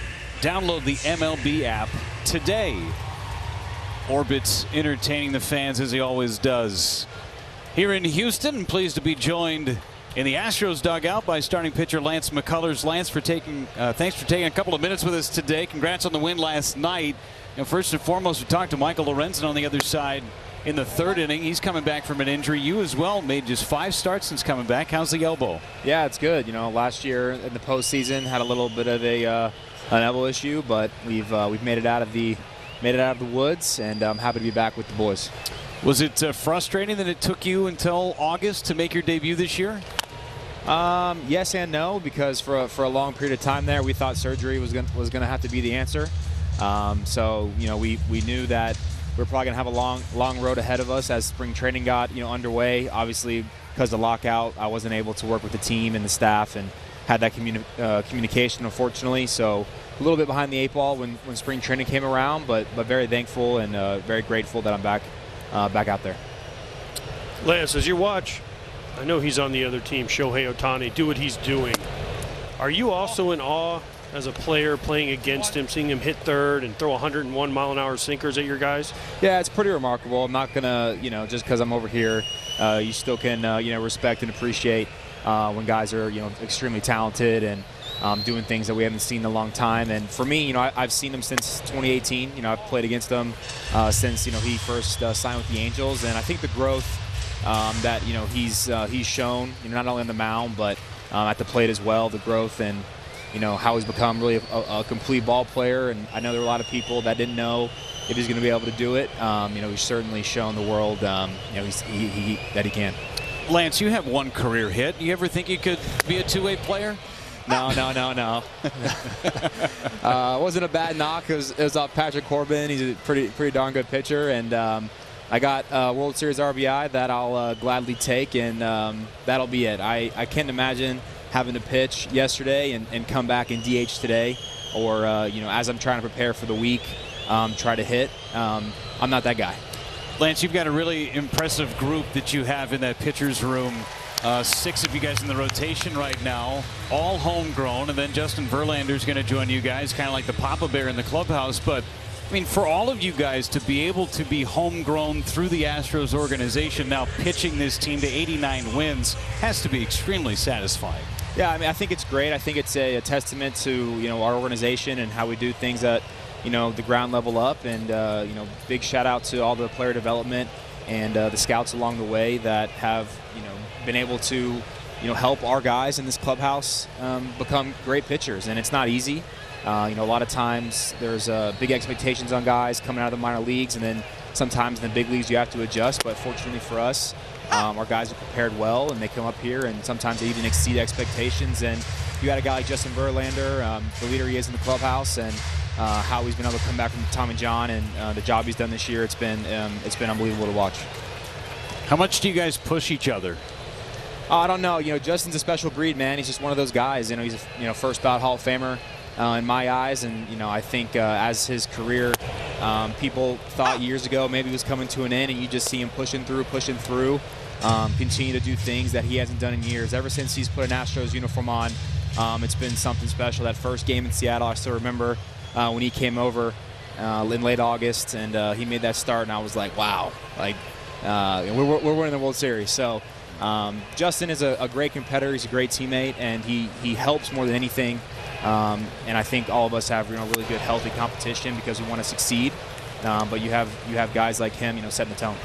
How weird is it when you see Hunter Brown pitch? Do you feel like you're looking at a mirror, looking at Justin Verlander? A little bit. I think Hunter's got his own style. I think he's got his own flair, and he's pretty unique. I mean, what he features, man, the other day, I really hadn't gotten to see Hunter pitch too much. You make your way in the back of bullpens sometimes during spring training, but with the way spring training schedules are, and then during the season, with him being, in the minor leagues, working his way up over the last few seasons, especially with COVID, haven't really gotten to see too much of him. So it was a treat the other night to watch him. Those are one of the guys you have to go in the clubhouse for a little while to watch from the TV screens. You want to see it in full effect. Last thing for you here, Lance. We were talking about Dusty Baker a couple of innings ago, just about the presence that he has whenever he walks into a room. What's it like with him in the clubhouse? Oh, Skip, man. Skip is he's a heck of a one. He's one of a kind. He's got a story for every hour of the day. But man, he's such a player's manager, and I've been blessed. I've had some amazing managers. Omar Lopez here, my low-A manager. Shout out to Omar, and AJ Hinch over there in Detroit, and now with Dusty. It's just truly remarkable to see the career he's had. Just one of the great baseball mans that this game has ever seen. I was looking at your minor league history. That 2013 team that was managed by your first base coach had quite a lot of talent on it. Yeah, we had some good minor league teams, man. We had a lot of high picks. I've gotten to play with a lot of special players, and those years we won. In 13 we won, 14 we won, and then 15 I got called up along with Carlos Correa and Vince Velasquez and some of those guys, and I think that team may have gone on to win as well. So some really, really special teams I was able to be on in the minor leagues as well. Well, you got a great group right now in that clubhouse here in Houston. Continued success. All right, slider here. Maybe poke him to right center. I don't know. Just call a knock. Almost. Great catch. And a throw to first base. They're going to double him up. Lance, thanks so much for the time. All right, guys. That's Lance McCullers, and a heck of a catch in left by Moniak. They turn 2.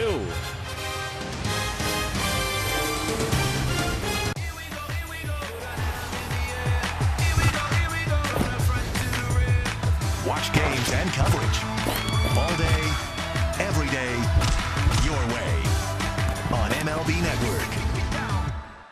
Today, I consider myself the luckiest man on the face of the earth. Jackie Robinson searching home run into the left field stands. Here comes Roger Maris. There's a new home run champion of all time. I don't believe what I just saw. Cal Ripken Jr. has reached the unreachable star. This crowd on its feet and in unison. This one has a chance. Home run! Mike Piazza! The Boston Red Sox are world champions. Welcome to the first night of MLB Network. Number 600 for Jim Thome. That ball is gone. 106. That would be a new record. It is caught. Oh, what a catch by Mike Trout. The Cubs have finally won it all. The Atlanta Braves are world champions.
Top of the 5th inning here in Houston. Here's that last play. Great catch by Moniak out there in left. Little snow cone action. And then Mancini kind of got hung up between first and second. Didn't realize that it was a clean catch. There's nothing you can do as a base runner. You see Mancini looks at the coach.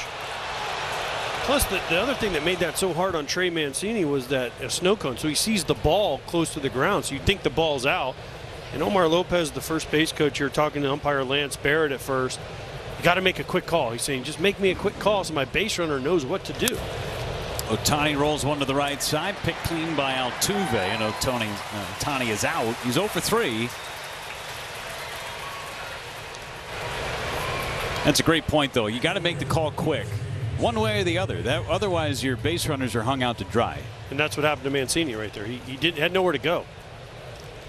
You see him kind of look like he was confused. Like, did he drop it? Did he catch it? Do I need to go back? And then when you see him turn around and look at the first base coach, Omar Lopez, you knew there was something wrong. Great catch by Moniak. I thought we were going to have Lance McCullers call some action for us there. He's almost predicting a base hit. Almost. Well, he said slider, base hit to right. He got the slider. He just hit it to left, and Moniak made an incredible catch. Now Ward in an 0-2 hole.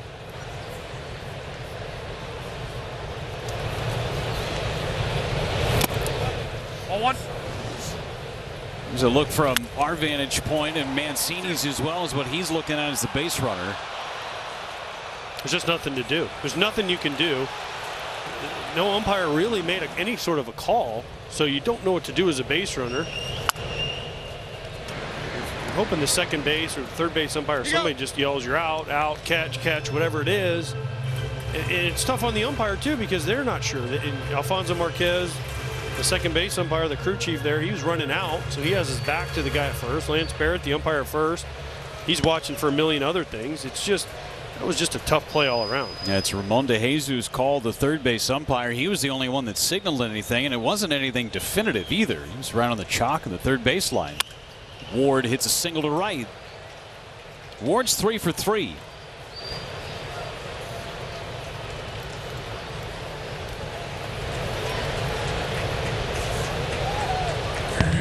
Hits in every single inning so far for the Angels. Here are the umpires tonight. Dan Merzel's behind the dish. There's Lance Barrett.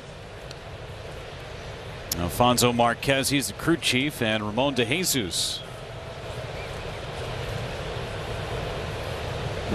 The umpires are pulling a fast one on us, Jeff. Yeah? They switched. Ramon is at third, and the graphic, they switched because the Astros came up and had to reprint our lineup cards with the appropriate umpire rotation for us. Oh, that's what that was. So not only did they mess up my scorebook, but they messed up our graphic. Oh. So I don't know if that's on the umpires or if that's on who. Well, Ramon De Jesus had the plate last night, so it would make sense that he is over at third base. Yes. There's Ramon.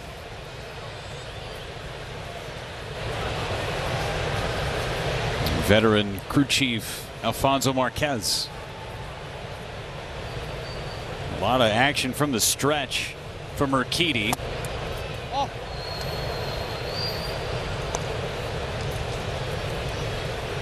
Nine hits for the Angels. Urquidy had allowed 8 total in his last 2 starts combined. Well, we're looking up, and you see it's 5-1, and we're in the 5th inning. Urquidy's still out there. And this is what the Astros do. Their starters pitch, and they pitch deep into games, and kind of a Dusty Baker old school mentality, right? My starters are going to go deep, and my starters are better than your starters. Runner goes, Duffy fouls it back. And his bullpen is loaded too. Yeah. But they're loaded because they don't have to waste as many bullets because their starters go so deep. They're number 1 in all of baseball in the innings per start out of their starters. Therefore, there's less times you have to get bullpen guys up and get bullpen guys into games. Been using a 6-man rotation for the better part of this season. Means you have one less bullpen piece, but as you said, AJ, to your point, just the innings usage from your starters, just because you have one man less in that bullpen, not that big of a deal because you're getting so many innings from your rotation. You see 5+ innings 118 times this year. Fewer opportunities for your bullpen to get upside down. And sometimes all it takes is one short start from somebody in your rotation, and then you're asking somebody to go 4 innings out of your bullpen, and then maybe they have to go down to the minor leagues. Then you're costing somebody a job. I mean, there's just so much that goes into it. Especially in this year, 2022, with the schedule. Runner takes off, ground ball left side. Tough play, Pena. Enough time to get Duffy. Got around that one nicely. This is what a big league shortstop is supposed to do. He attacks the ball, he gets around it, he sets his feet, and just makes a perfect throw to Gurriel at first to get Duffy. But that is what a big league shortstop looks like. Watch his first step. He gets there, he gets around it, sets his feet, makes a perfect throw. Made it look really easy for a really tough play for Pena.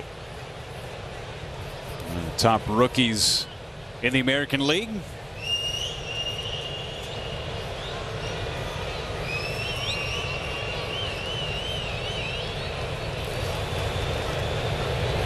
Ford doubled and scored in the second inning. RBI ground out by Velasquez.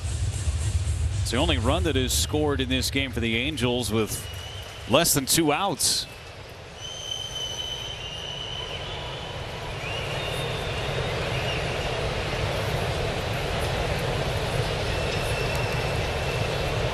And Ford rips another one down the right field line. That's another run for the Angels. Ford will try and trade places at second. Here comes the throw, not in time. Ford's got a couple doubles.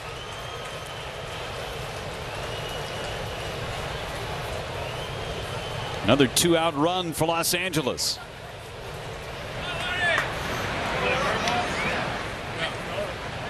Well, the rough night for Urquidy continues.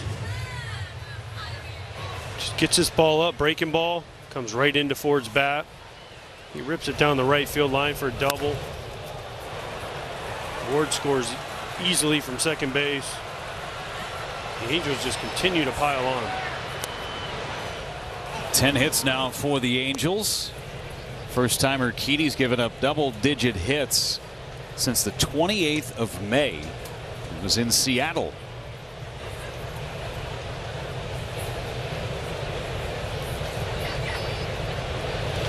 There's a swing and a fly ball out to right. Tucker is there, and the inning finally ends. Not before the Angels tack on another RBI double. Mike Ford, 5-run lead.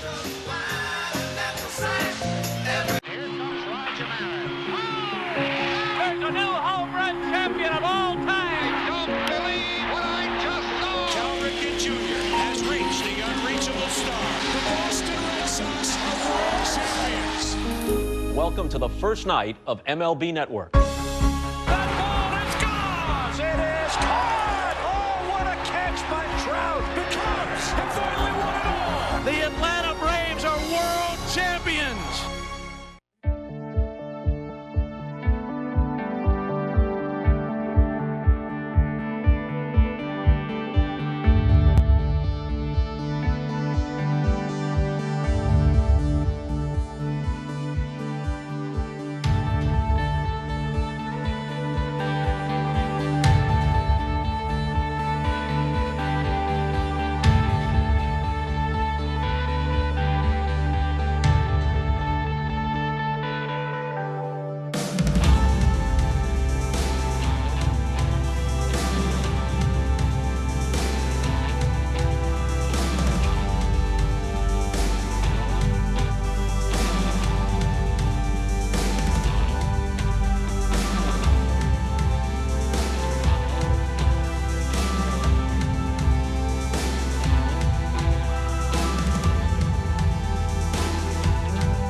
6-1 Angels. More run support for Shohei Ohtani. Hadn't been getting a lot of run support here recently.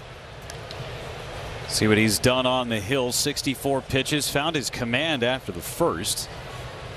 5 strikeouts in these 4 innings. Couple of walks. 1 run he allowed was in the first. Martin Maldonado takes strike 1. Well, he hasn't been completely sharp, but it's still impressive to watch the way he works and the stuff that he has, and he throws it over the plate. It is a tough at bat.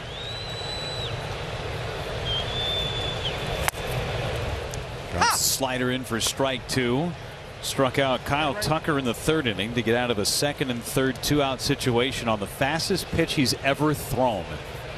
Threw it over 101 miles an hour. And got emotional. Fist pumped, yelled. Maybe he knew it was the fastest pitch he ever had thrown.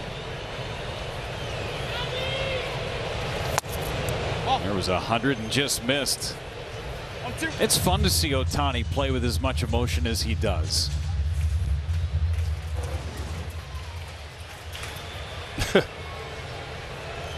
He wanted that pitch too, and it was close. He's got some sneaky good mannerisms. Built for the meme world, right? Some of the winks that he'll make on occasion. Swing and a miss. Strikeout number 6.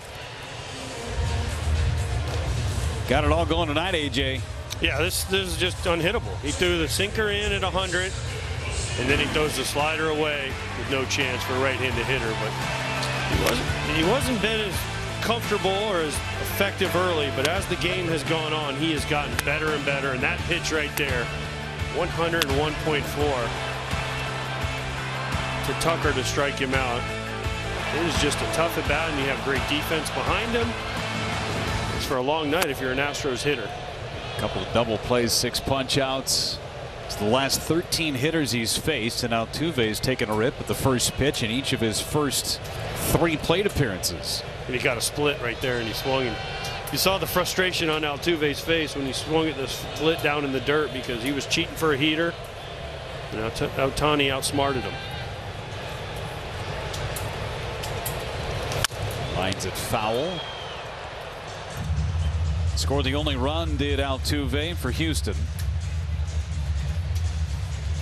We were talking about the variances in the speeds and the way that his pitches move earlier, AJ. 19 miles an hour is a ton to try and cover for a hitter in terms of velocities. Well, especially since he doesn't, he does throw a curveball, but he doesn't really throw a true slow curveball. So everything comes out of the same tunnel, the same angle. Strikes out Altuve. Back-to-back punch-outs for Ohtani. And he's toying with them right now. I mean, this is... Jose Altuve is one of the best hitters in baseball, and he just made him look foolish because he has so many weapons. Split first pitch. Second pitch is 100-mile-an-hour sinker.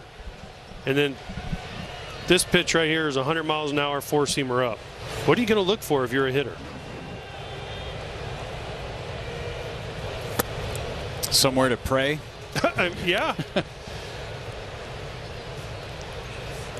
Especially if you're a right-handed hitter with his new toy, the sinker, ball coming in, then he throws that slider that starts at you, ends up away off the plate. He gets the low strike there.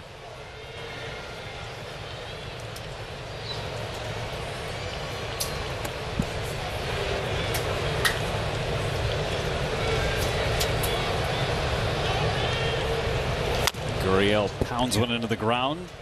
Ball and 2 strikes on Gurriel.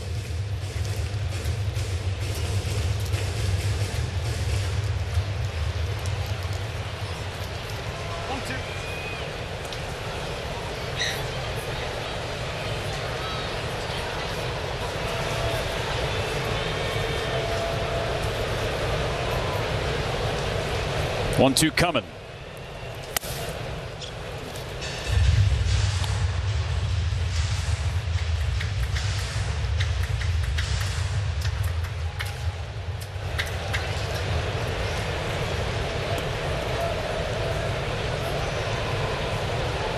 Couple of hits to right for Gurriel. Busted his bat his last time.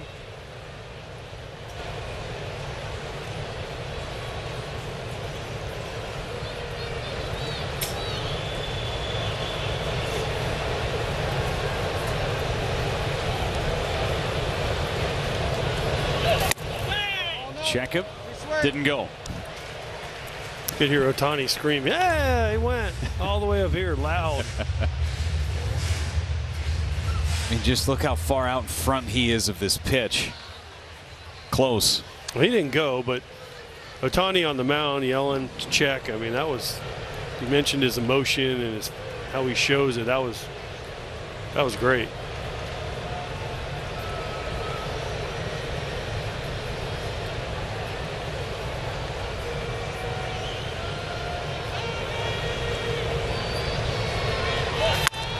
Pop up. Shallow center, Trout. Nobody makes the play. Into the Bermuda Triangle. There were three that had an option at it. None of them caught it.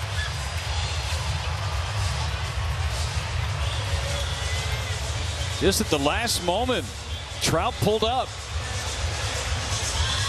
Well, just perfect placement by Gurriel. Vasquez has to run forever. Trout has to run forever. I think Moniak might have been saying something. It just drops right between all three of them.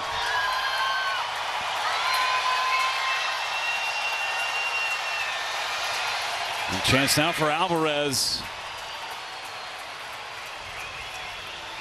Ohtani thought that he was heading towards the dugout and get ready for a potential AB next inning.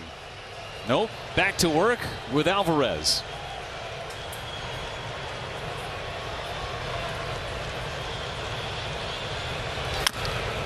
He definitely thought the inning was over. And walking into the dugout, like you said, Jeff, to get ready for a possible at bat, grab some water, take a seat on the bench, and now he gets to face one of the most dangerous guys in the league. It's not hard to flip the switch back on to focus mode, but as soon as that ball gets in the air, you think you're done. You can go down an easy street. Yeah. Thinking about what color Gatorade he was going to drink in the dugout.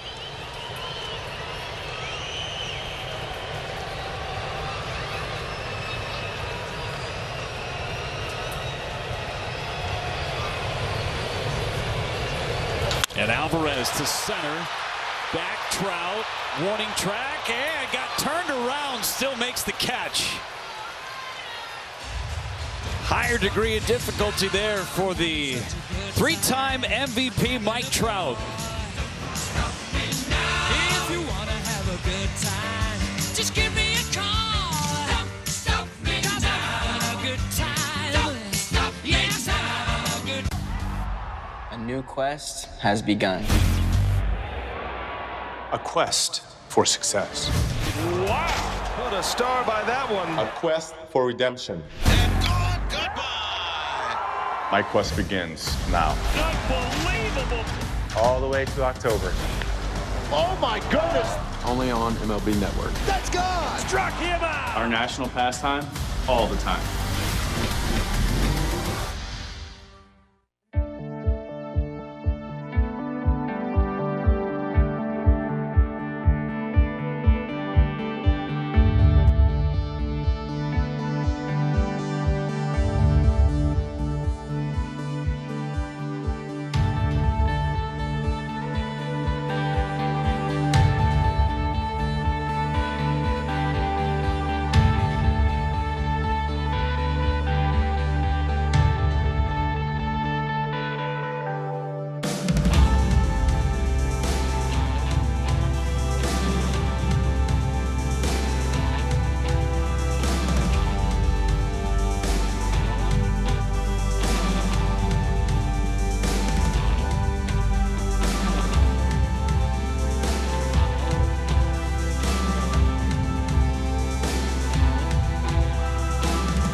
Mike Trout with a Gold Glove caliber play to end the inning.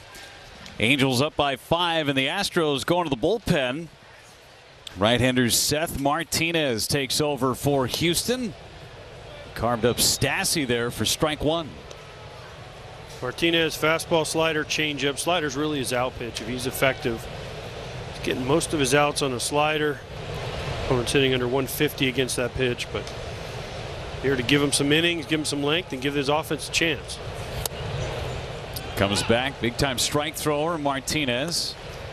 Stassi a walk, a run scored, and a strikeout today.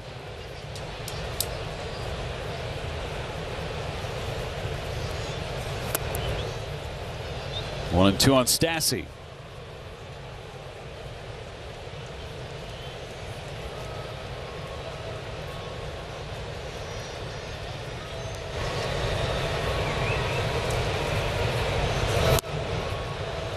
Strike 3 called on Stassi. One gone here in the top of the 6th inning. Well, critics call Monarch Empire meets Nashville meets Succession. The first family of music will do anything to protect their legacy. Susan Sarandon, Trace Atkins, and Anna Friel. The unforgettable series premiere of Monarch is finally here tomorrow after the NFL on Fox. Velasquez stays in there from the right side of the plate. He's got a base hit and an RBI today. Remember the switch hitter who's kind of trying something new here, hitting from the right side against the righty.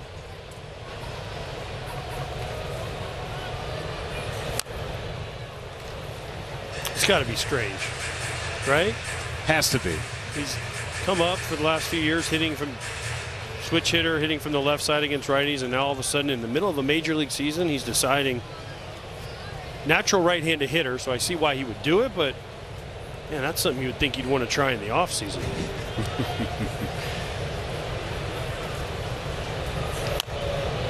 Chops that one foul over the head of Damon Mayshore over there at first base. Remember Tucker Barnhart from the Cincinnati Reds did that a couple of years ago, switch hitting catcher now in Detroit. Just scrapped it in the middle of a season once and decided, you know what, I'm not going to hit right-handed anymore. I'm just going to hit left-handed. Billy Hamilton, I remember he did that one year, right? He hurt his shoulder, I think, and decided I'm just going to hit, I think maybe right-handed. High chopper, Bregman couldn't have a clean exchange. Base hit for Velasquez. Well, so far it's worked for Velasquez. He's got 2 hits tonight.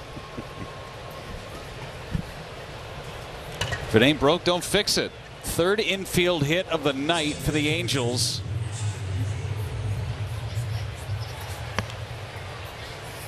Really just no chance for Alex Bregman. He does everything right. That ball's just chopped off the plate, and with Velasquez's speed, Bregman charges it. Probably made the right decision even if he didn't have a great grip, because he probably would have only thrown that down the line.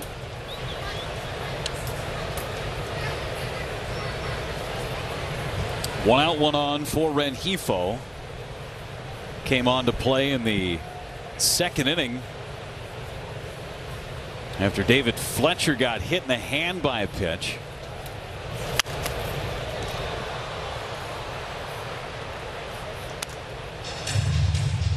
Base hit and a fielder's choice for Rengifo.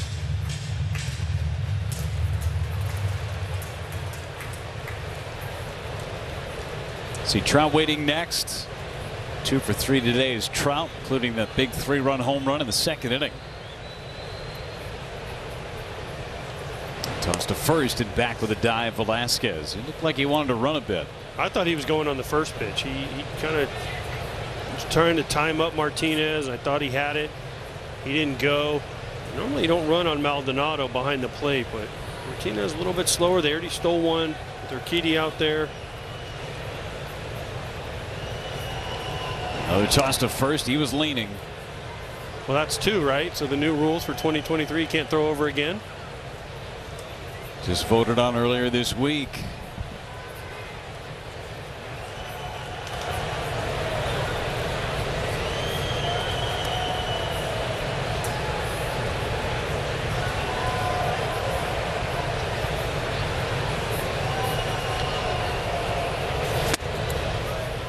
Ball and a strike on Rengifo.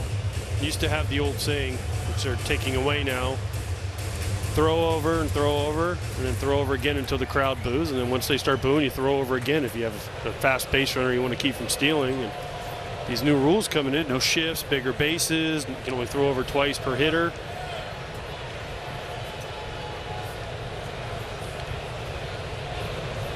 There he goes, swinging a liner foul.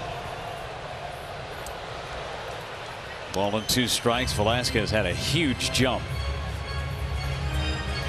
And I think Phil Nevin, the manager of the Angels, is playing hit and run. That's about the 3rd time, 4th time where Angels are trying the old Mike Scioscia 1st to 3rd different. You know, let's go back to some old school stuff. There, Phil, don't give all your signs away right there, buddy.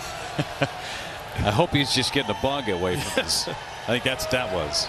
Maybe those are signs. Who knows? They tried a hit and run last night as well. The Angels baseball in the early 2000s, I mean, it was all about pressuring the defense. There goes Velasquez again inside, throw down to second. And in there's Velasquez. That throw from Maldonado nearly hit Martinez in the back. No chance. What happens is, yeah, shake your head, Phil. That's right. You got it. But when you have no chance as a catcher, you rush. And what does rushing lead to? Bad throws. So he rushes. Maldonado rushes. He then throws it, almost hits Martinez, like you said, Jeff. But there's an easy stolen base for Velasquez. That was close. That was closer on the replay than I thought it was in person. But I bet Martinez heard that ball go by his ear. And Hifo takes up and out. It's a 3-ball, 2-strike count. Maldonado just such a good catch and throw guy behind the plate. An amazing blocker of the baseball, one of the great defensive catchers in the game. And that's why he's back there.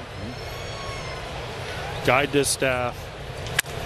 To the right side, they're going to get the runner to 3rd with 2 away.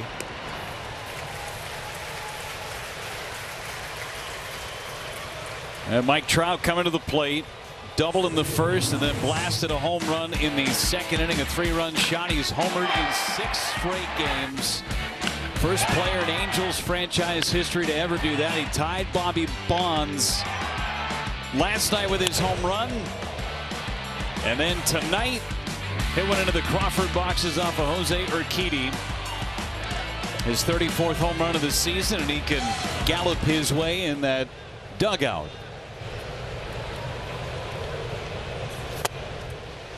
Trying to do it again. Just a special player. There's everything about Mike Trout that could be said has been said. Just a unbelievably special player.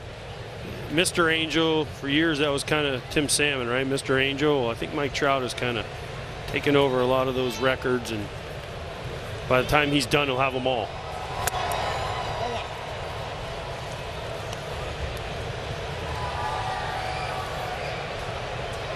But he's missing the one thing. The ring. The ring.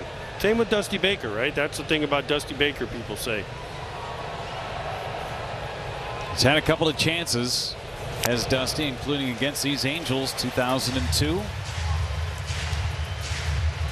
Last year against the Atlanta Braves. Left Washington, and then the Nationals ended up winning a World Series. The Cubs. So lest we forget about the Cubs. That's in right. 03. The only place that he has been a manager that hasn't won a World Series after he left was the Reds.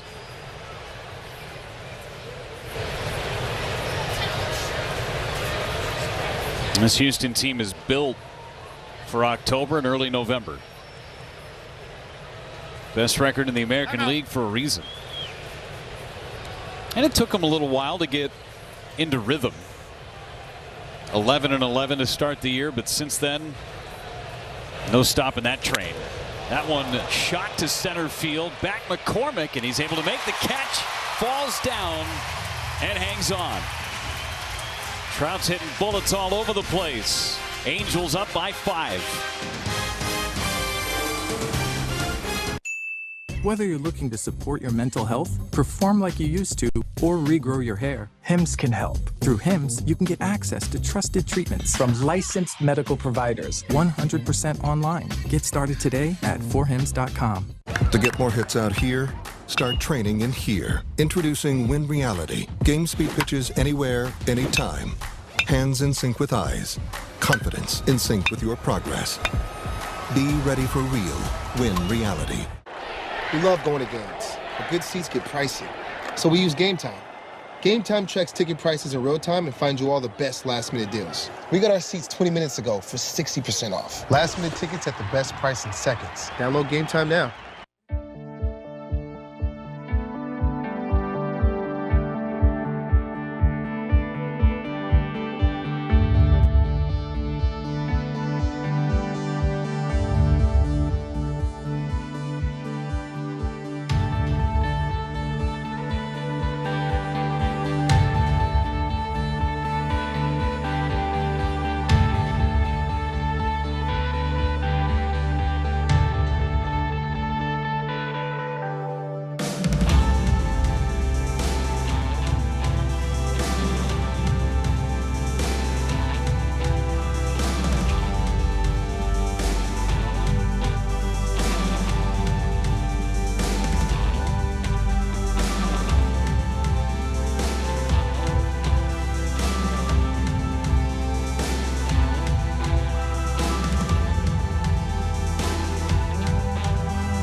Well, developing situation here in Houston. Shohei Ohtani was in the middle of his warm-up process. Phil Nevin talking now with the home plate umpire, Dan Merzel.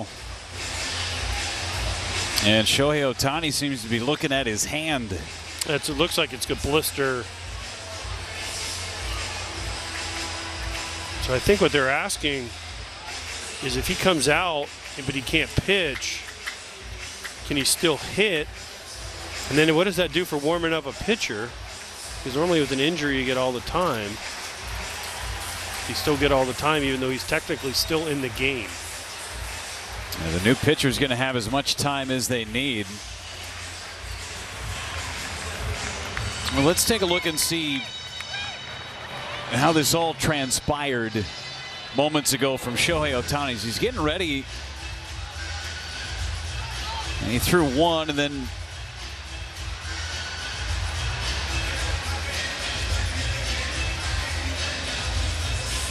anxiously watching from the dugout, of course, and then threw one more and said, nah, I don't think I can keep going. So Phil Nevin, who got 5 strong from Shohei Ohtani tonight, is going to have to go to his bullpen earlier than he anticipated. And we'll take a quick timeout here in Houston. Angels lead 6-1. Did you know that ticket prices can actually go down right before the game? That's where Game Time comes in. Game Time tracks ticket prices in real time from thousands of trusted sellers, then shows you all the best deals. So we can get tickets at the last minute for up to 60% off. Download Game Time now. At Warby Parker, we like to keep things simple. Well, except for our name. Warby Parker. Anyway, our glasses start at $95 and come standard with prescription lenses. And those prescription lenses come with scratch-resistant and anti-reflective coatings with UV protection. Because why would those ever be options? Buying glasses doesn't have to be a thing. Keep it simple. Shop Warby Parker. Try 5 pairs for free or visit a nearby store.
here in Houston. Angels with a 6-1 lead, bottom of the 6th inning.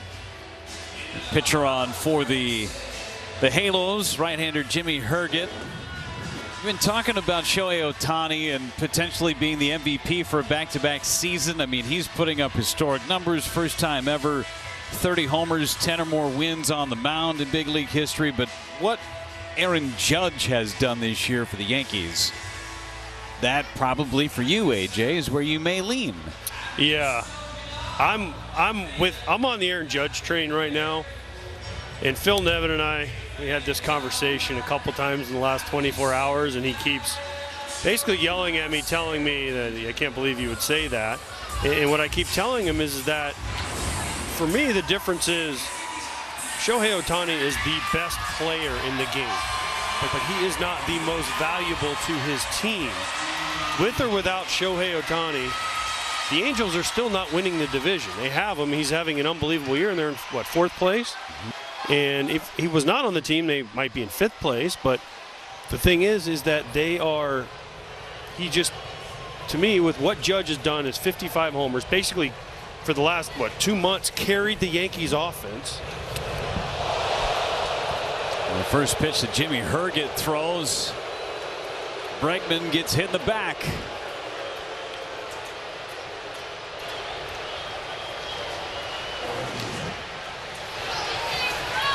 Well, not ideal for Jimmy Herget. His first pitch, he comes in and he sticks Alex Bregman right in the rib cage. So I think the MVP, it says most valuable. And I get the arguments and I understand all this and all that. But I feel like there's got to be something. Judge is basically carrying the Yankees to the division title by himself. Yep. I mean, he has other guys, and some of them are having decent years, but they've had so many injuries and guys having down years or whatever, down times. But Judge keeps hitting homers, and they keep winning games because he hits home runs. And then you look at what Shohei's doing. Now, if they had a most outstanding player or the best player, Shohei, hands down, going away. Kyle Tucker takes outside for ball 1. So what you're proposing potentially is a name change of the award, right? So so for football, right, take the NFL. You've got the MVP of the league, and then you have a most outstanding player on offense and a most outstanding player on defense. 3 different awards. Yeah. Well, you kind of have that for Cy Young, right, for a pitcher. Sure. So there needs to be, I guess they have, the Hank Aaron Award, isn't it? Isn't there an award, the Hank Aaron Award for the DH, best DH or best offensive player? So, yeah, it's just so hard to quantify what he's doing. Now, listen, you can put him in the Cy Young Award conversation also with what he's done this year in the American League. So it's just such a hard deal because Ohtani's doing things we've never seen. I mean, he created a rule for what he does. Major League Baseball came up with the Ohtani rule, and you see him strapping up and getting ready to go. He's lead off the 7th inning. So just because he's out of the game as a pitcher doesn't mean he has to leave the game entirely. He stays in as the DH. They created that rule for Shohei Ohtani, revolutionizing the sport. And with the Yankees, they've fallen on some hard times here recently. They've struggled to win ball games. They've seen their lead evaporate to now 5.5 games after they beat Tampa Bay earlier today. But the Rays aren't going anywhere. The Blue Jays aren't going anywhere. And the Yankees aren't doing what they're doing without Judge.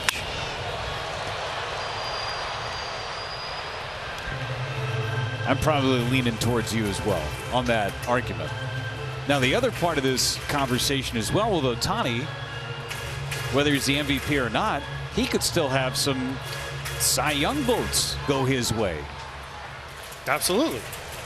And he should. He's going to get some. And that's the thing, you see the arguments online and between people about this. And they say, well, what's Judge's ERA? Well, that shouldn't play into it. Like, it should be, and then they're going to say, well, WAR and all these advanced analytical stats. But at the end of the day, there's got to be an eyeball test, too. And the eyeball test tells me that Aaron Judge's team is in first place and Ohtani's team isn't. Speaking of the Cy Young, Now, this is kind of the top 4 guys. Dylan Cease, you saw him last week, 8 2/3 no-hit innings. Justin Verlander, he's inching his way towards coming back. Threw a bullpen yesterday. Shane McClanahan, Alek Manoah, the Blue Jays. You could have Ohtani on that graphic as well. Absolutely. And who do you got there? I want to say Dylan Cease, but the only drawback to Dylan Cease and what he's done this year is that he doesn't go deep into games. And Verlander being hurt, if Verlander hadn't got hurt for this time he's been out, and he continued to pitch the way he has all year, I think Verlander would be a hands down, pretty easy, at least for me, Cy Young. Now, Dylan Cease is making it a lot closer because of what he's done, and especially if he would have thrown the no-hitter last week, he would have gotten my vote. But for me, it's down to those 2 guys. Tucker pops it up. Trout another chance in shallow center field, and he takes charge in front of Moniak. 1 gone here in this bottom of the 6th inning for Trey Mancini. Saw this last half inning in the 5th, and the ball dropped. This time, Trout clearly calling for it. Moniak grabbing at his heart. If you're Mickey Moniak, you don't want to get in the way of Trout coming full speed. Trout is just a little bit larger than Moniak. Slot receiver going over the middle against a middle linebacker. Mancini hits it the other way, foul. It's going to be a great race no matter what. I think Verlander, if he comes back and makes 2 or 3 starts, he probably has the leg up, I would think, in the American League, but who knows? Yeah. Again, Dylan Cease is having a spectacular year. He's doing things that people haven't done in over 100 years or never.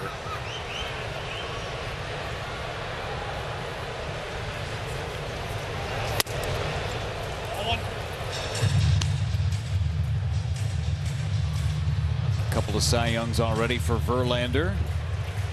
He's finished as a runner-up 3 different times, too. And an MVP for Justin Verlander also.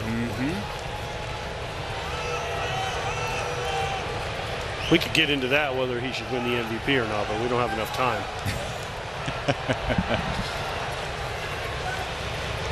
Mancini, a big rip, 1-2.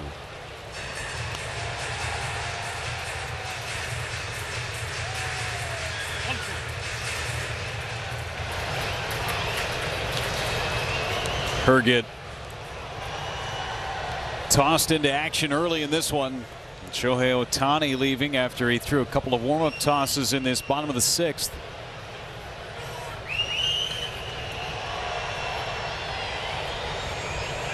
Mancini double play ball. Here's 1 and 2. Urquidy puts up a 0 in the bottom of the 6th. On to the 7th. Ohtani set to lead it off for the Angels. Look, I think I just need someone more emotionally available. We seemed like a good match, but in person, I'm just getting a lot of mixed signals. It's the bobblehead, isn't it? I love your smile, but I can't do this anymore. I thought you were a home run. Oh, gosh. Max, don't do this. There's a better way to bring the game home. Visit MLBshop.com for your favorite team gear and today's special offer. Evan Longoria, a guy last year who was one of the catalysts to a surprising Giants Meet Evan Longoria. He's watching MLB Network. Back, dude. Longo's hitting with big-time power. Still that Because that's what baseball fans do. Here we go, Longo, 2022.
After throwing just a couple of warm-up tosses in that 5th inning.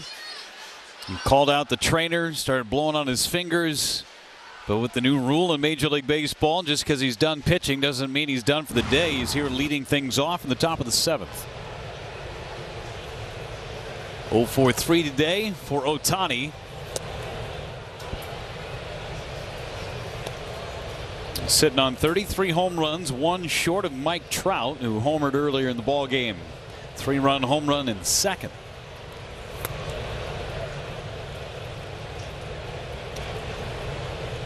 I love that you say they made a new rule, but if you have a 15-year-old son that plays baseball and a pitcher DHs all the time, pitcher/DH. It's been a high school rule forever. Yeah. You can have a designated runner if you want to as well. Not a bad idea. You got a catcher out there in the base paths. You got a kid who can fly in your dugout. Go ahead and run for Johnny Havasticks out there and have him put his gear on. Yeah, absolutely. I love that rule.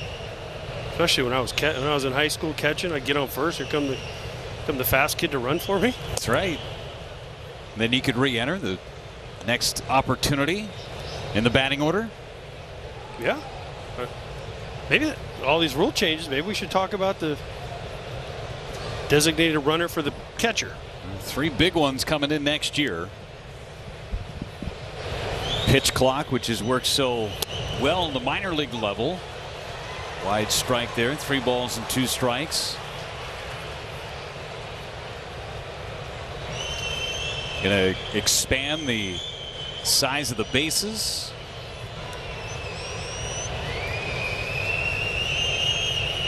"3-2, that's a called 3rd strike. Caught the corner, and Ohtani has gone on strikes. Seth Martinez, his 2nd strikeout. We're talking about these new rule changes that were just voted on earlier this week. Again, the pitch clock, I think, is the biggest one. 20 seconds with somebody on base, 15 seconds when nobody is on base. The restrictions on the shift.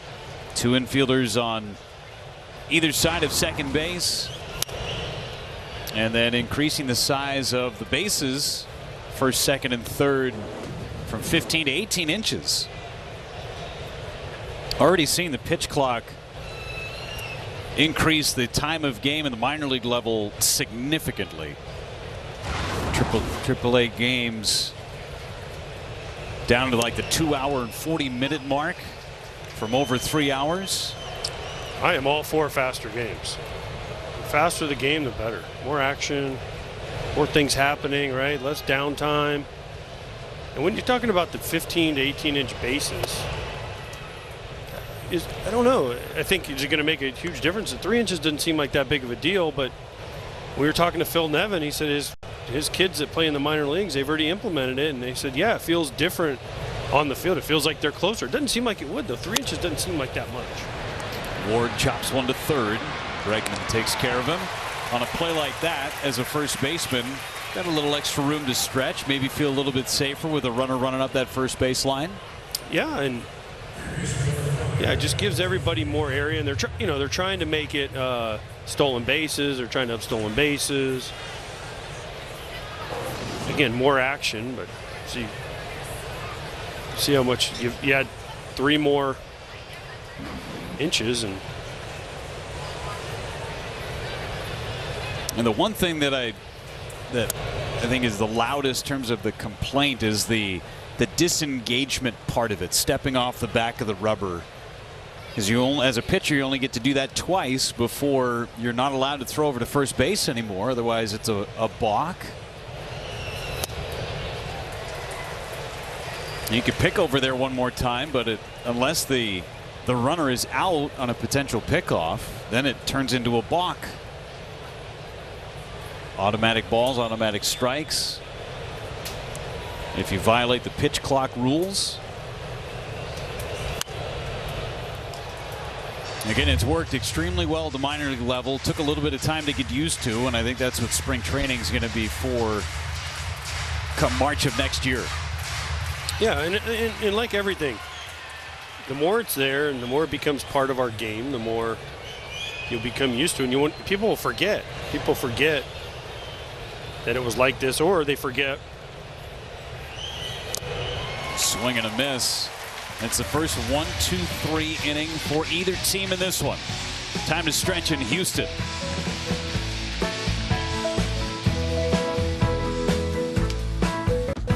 Hey, Doc. Good morning. Take a crack at the bottom line, please. L-I. That's live look-ins. And the next line. Doc, that's MLB Tonight. MLB Tonight, bringing the new season into focus. Only on MLB Network. Today, I consider myself the luckiest man on the face of the earth. Jackie Robinson searching home run into the left field stand. Here comes Roger Maris. There's a new home run champion of all time. I don't believe what I just saw. Cal Ripken Jr. has reached the unreachable star. This crowd on its feet and in unison. This one has a chance. Home run! Mike Piazza! The Boston Red Sox are world champions. Welcome to the first night of MLB Network. Number 600 for Jim Thome. That ball is gone. 106. That would be a new record. It is caught. Oh, what a catch by Mike Trout. The Cubs have finally won it all. The Atlanta Braves are world champions.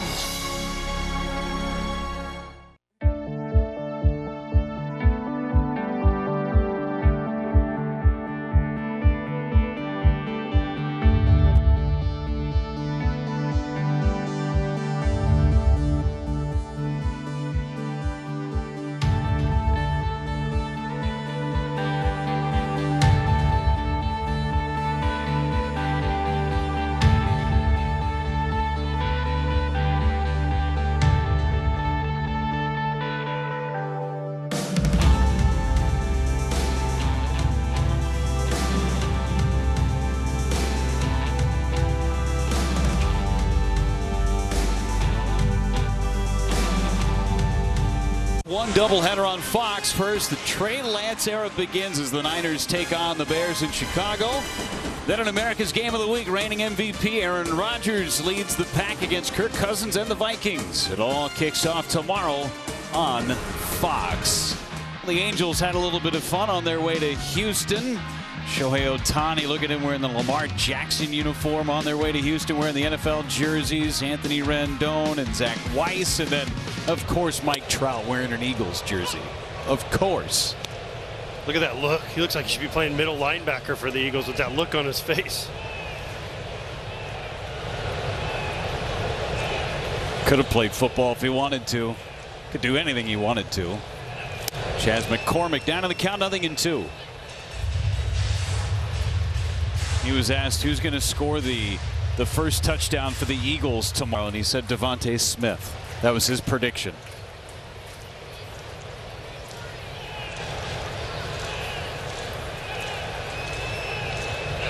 McCormick fouls it away, stays alive against Urquidy. McCormick had the decisive home run of the game yesterday for Houston. He was 0 for 2 with 2 punch outs against Ohtani.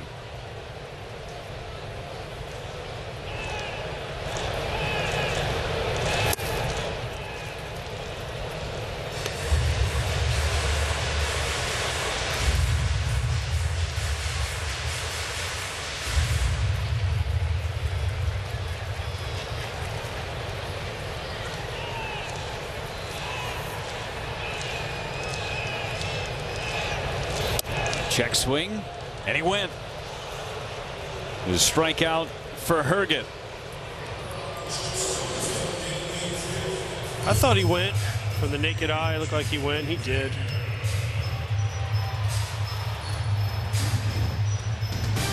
Tonight's telecast is sponsored by Progressive Insurance. Protect the stuff you love with Renter's Insurance, and by Google Pixel.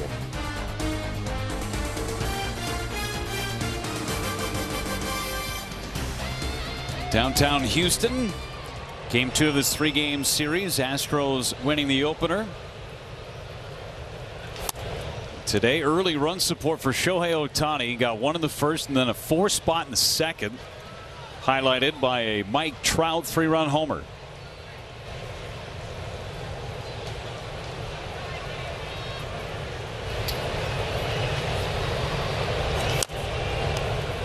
1-1 on Pena, 17 home runs. And for Pena, we talk about some big shoes to fill after the departure of Carlos Correa to go to Minnesota.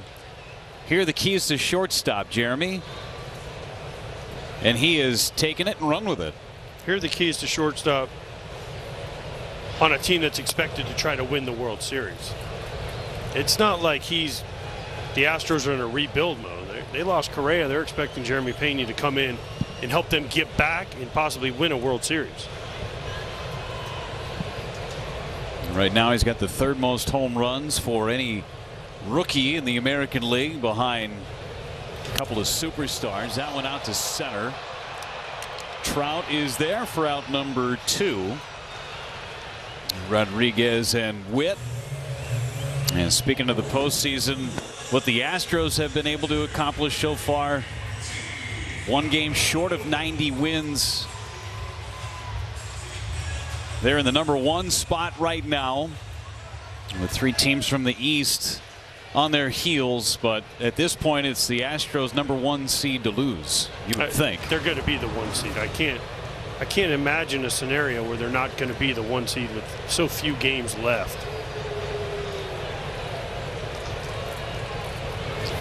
Maldonado hits it foul. This just goes to show the dominance of this organization in this run for Houston. Only the Dodgers have a better winning percentage than the Astros over the last 6 years.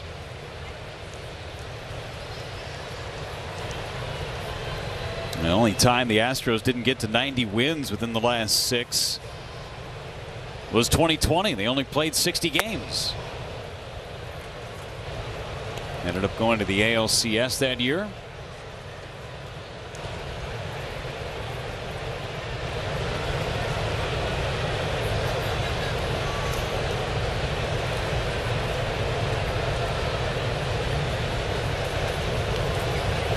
Maldonado hits it foul.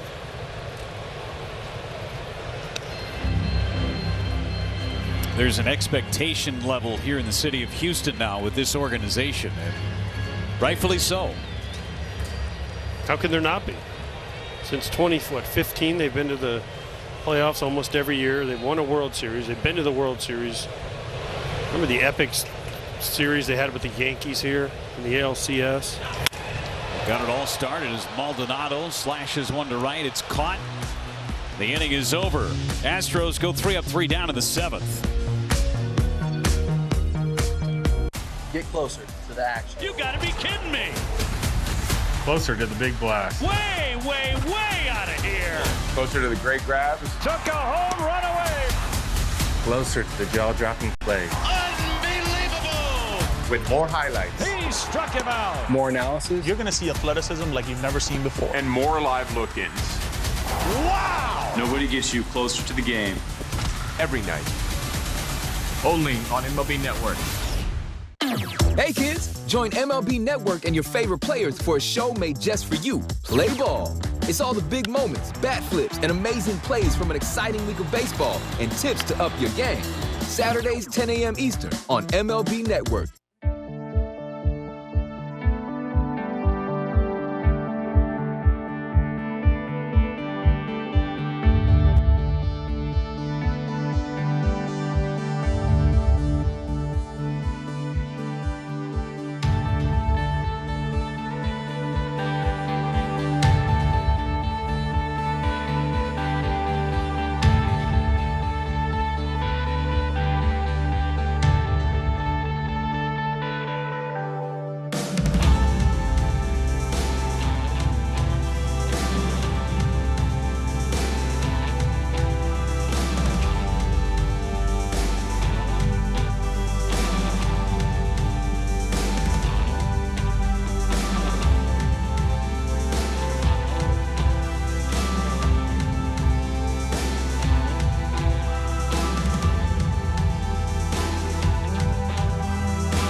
6-1 here in the top of the 8th inning, and one of their deadline acquisitions, Will Smith, takes over for Houston.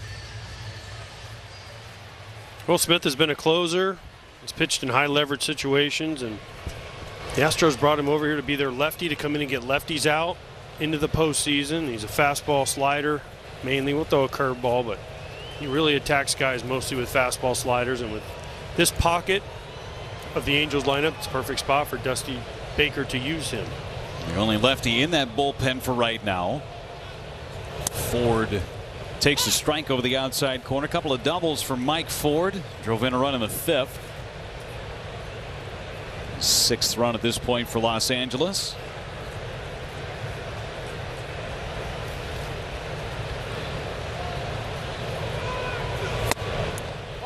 Will Smith, who was on the mound for the final out for the Braves against these Astros last year. Kenley Jansen came to Atlanta, and Will Smith welcomed him with open arms and said, hey, listen, the more the merrier. Let's go. Let's do it again. And then he got traded. Yep. Pitched to a .438 ERA in 41 games. Did Will Smith. He picked up 5 saves with Atlanta, and then he was traded to Houston for Jake Odorizzi. He's been better since joining the Astros. 14 games at .284 ERA. The guy who was originally in the Angels organization.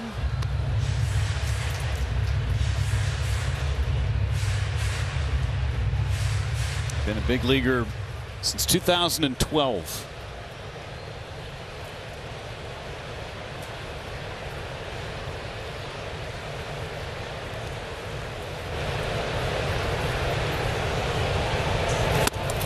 Slider there, that's his calling card. At one time it was called the slider of death. He used to throw it even more. He's only 47% this year. He used to almost be like 60, 65%.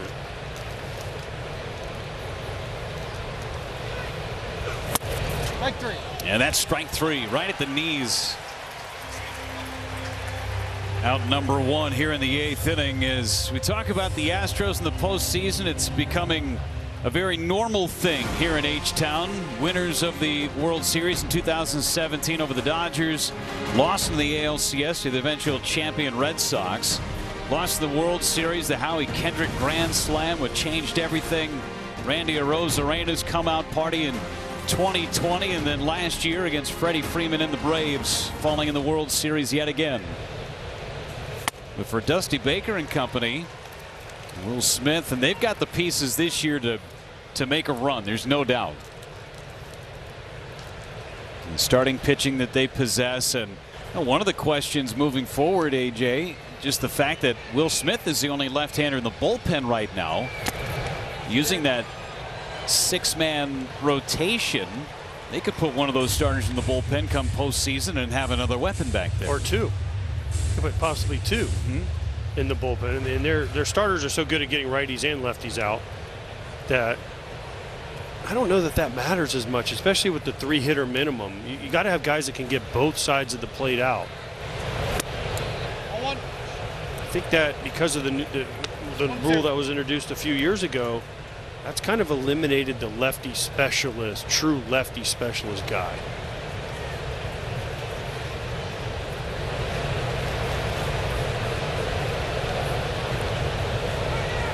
Moniak hits one right at Gurriel. 2 away in this 8th inning. Talking about that 6-man rotation. Verlander, Valdez, Urquidy, who pitched tonight. Garcia, Javier, and McCullers. They've got Hunter Brown in the rotation right now, who could be a bullpen piece, but those earned run averages all under 4 for all that group, and Garcia's on a run of quality starts that hasn't been seen in years. That is a deep and talented group.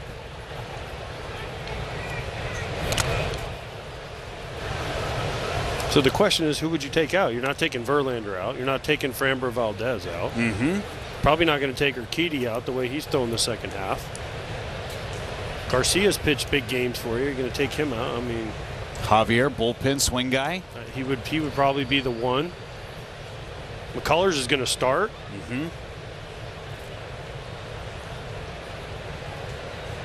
Options, all good ones too for Houston. Stassi fouls it away. Ball and strike. You mentioned the only one lefty, but Presley, their closer, he gets lefties out almost better than he does righties because of his cutter and his slider going into their back foot. Presley back on the active roster, picked up the save last night.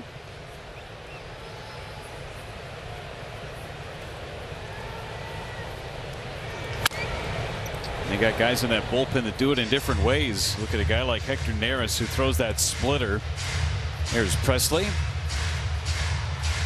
Ryan Stanek, who's throwing a million miles an hour, it feels like at times.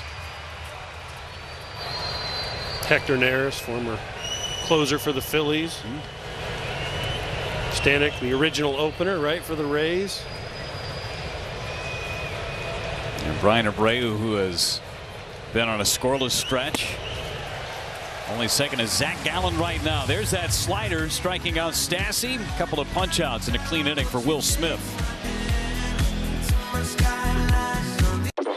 Are you ready for some hot stuff? Turning up the heat, yeah. If you think the pennant chase is intense, Why would you sit there and get them all agitated? That's the last thing you want to do. wait till you hear what the Mad Dog has to say. High Heat on MLB Network. Today, I consider myself the luckiest man on the face of the earth.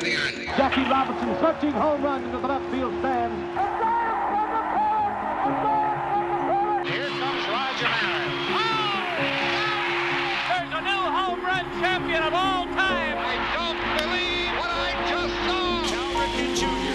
has reached the unreachable star. This crowd on its feet and in unison. This one has a chance. Home run. Mike Piazza.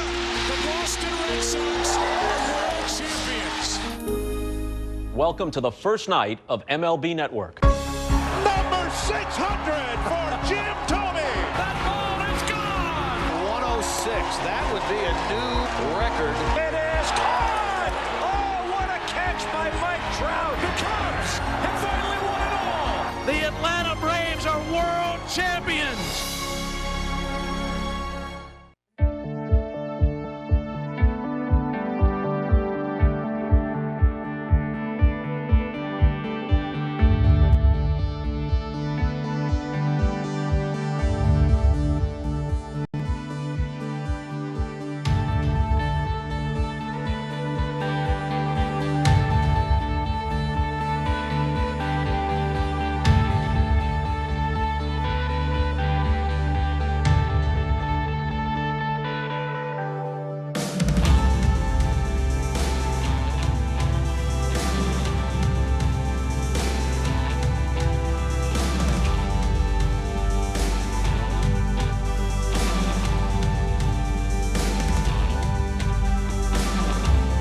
Firm, where you can say goodnight to junk sleep.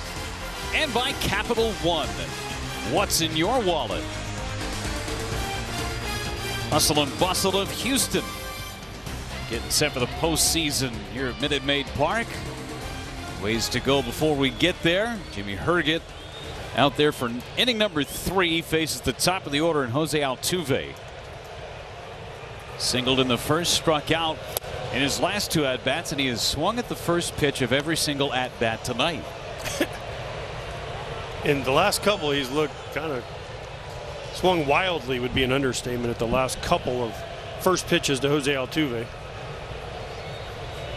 Facing somebody not named Shohei Ohtani for the first time tonight.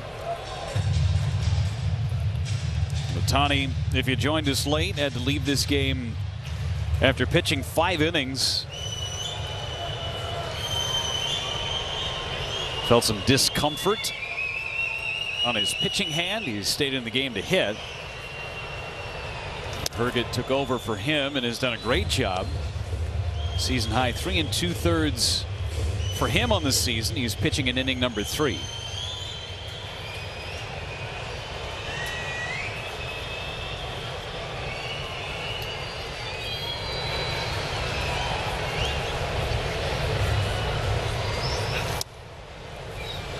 Caught the inside corner for Dan Merzel there.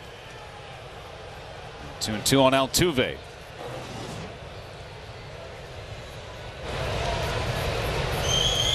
Well, Herget wanted a pitch earlier and didn't get it, and Altuve did not like that call right there. Hits that one on the ground to third. Duffy throws out Altuve. Well, the postseason races are heating up, and the stretch run is going to be thrilling. Follow at MLB on Twitter, Facebook, Instagram, and YouTube, so you don't miss a thing leading up to October.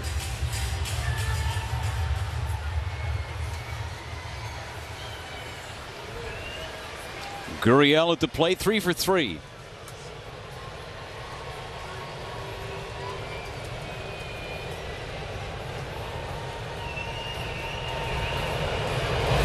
Gurriel takes ball 1. Plenty of movement left within the postseason picture, both divisions, American League, National League. Ground ball towards the middle. Nice play, Velasquez. Hat falling off and got a pick from Ford. Great play by Velasquez. This is why he's out there. Velasquez is one heck of a shortstop, and he can make some serious plays. He ranges to his left, slides, gets up, loses his hat, still has the wherewithal to make a nice throw, and a great pick over there by Ford at first base. 14 defensive runs saved this year. Leads the big leagues. Andrew Velasquez flashing the leather. Phil Nevin is out. Herget loves it. 3 2/3 matches his season high for innings pitched. Left-hander Jose Quijada is coming on for the Angels. Bottom of the 8th inning. 2 outs. Angels up 5.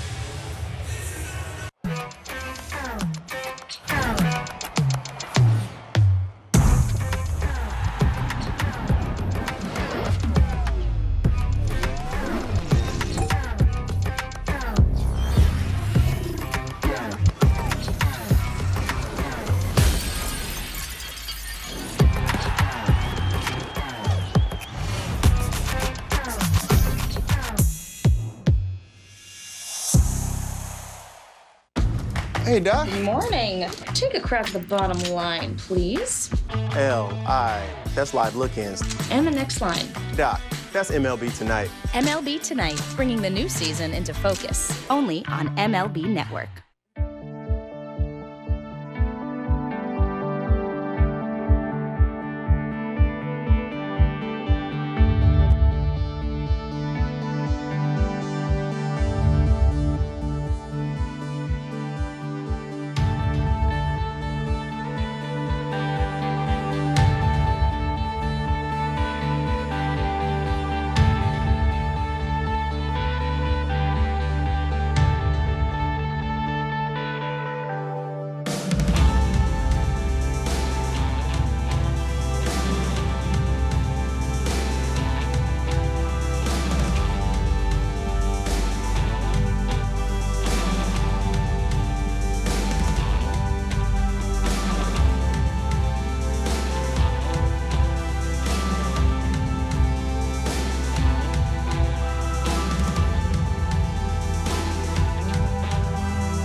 Takes over for the Angels. He has been a nightmare against left-handed hitters this season, and he's going to get one with Yordan Alvarez coming up with 2 outs and nobody on base for Houston. Quijada is mainly a fastball changeup, and a lot of fastballs. You look at his usage, 85% fastballs this year. Hardly any sliders, but he has been a weapon for Phil Nevin and the Angels out of the bullpen. Alvarez 0 for 2. He's lined out twice. Drew a walk in the first. He's got 2 outfield assists tonight. Helped nab a runner at home. And Alvarez drives one center field. Trout back, warning track, off the fence. Alvarez into second. He's got a double. Just the 4th hit this year against Quijada for a left-handed batter. If you're going to do it, jump on him on the first pitch. And Alvarez gets a pitch he likes. First pitch. Misses a home run by inches.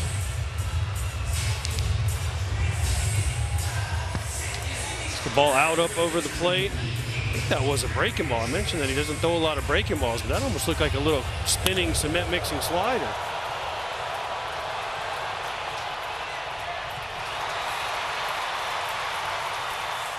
There's something here for Houston. Halfway up the wall in straightaway center.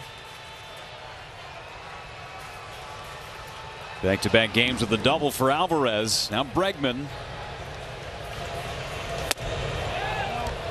Check swing, he went, says Lance Barrett.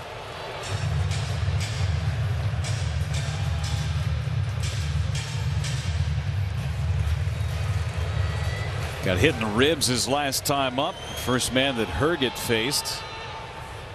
The very first pitch he threw.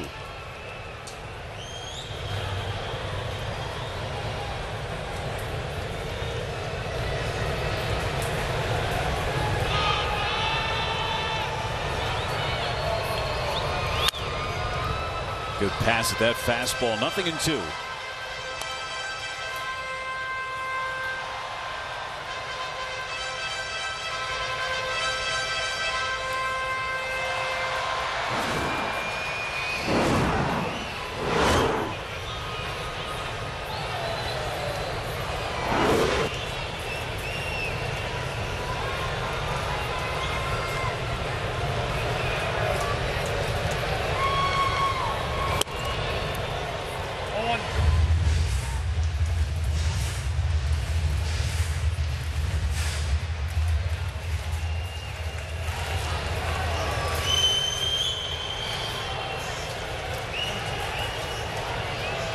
Double by Alvarez, the first hit for an Astros since the 5th. Angels pitching staff has done a nice job. Just a run in the first inning. Bregman pops it up. Shallow right. Taylor Ward. The inning is over. Double by Alvarez. He's stranded in scoring position. On to the 9th in Houston. Every time he takes the field, he competes not only against the other team, but against the toughest adversary, himself. MLB Tonight, where the best outdo their best on MLB Network.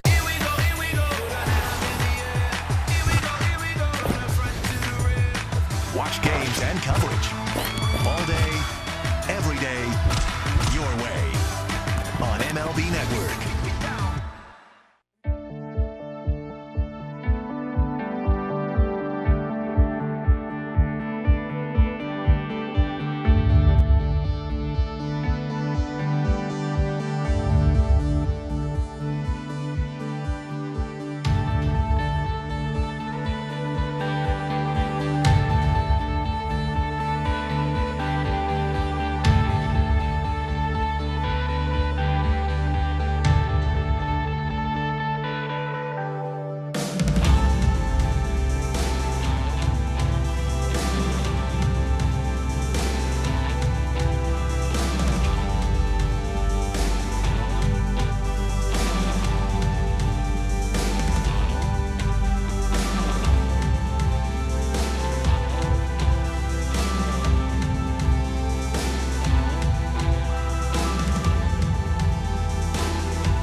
outs. We start the 9th inning. David Fletcher left the ball game, ended up with a broken finger.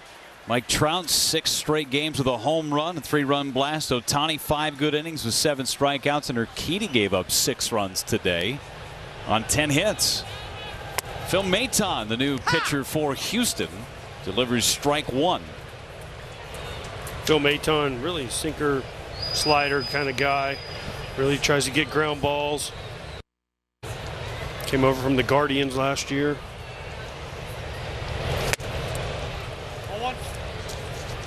Maton, who's got a brother, Nick Maton, that plays in the big leagues with the Phillies. And Phil's been around since 2017, made his debut with the Padres.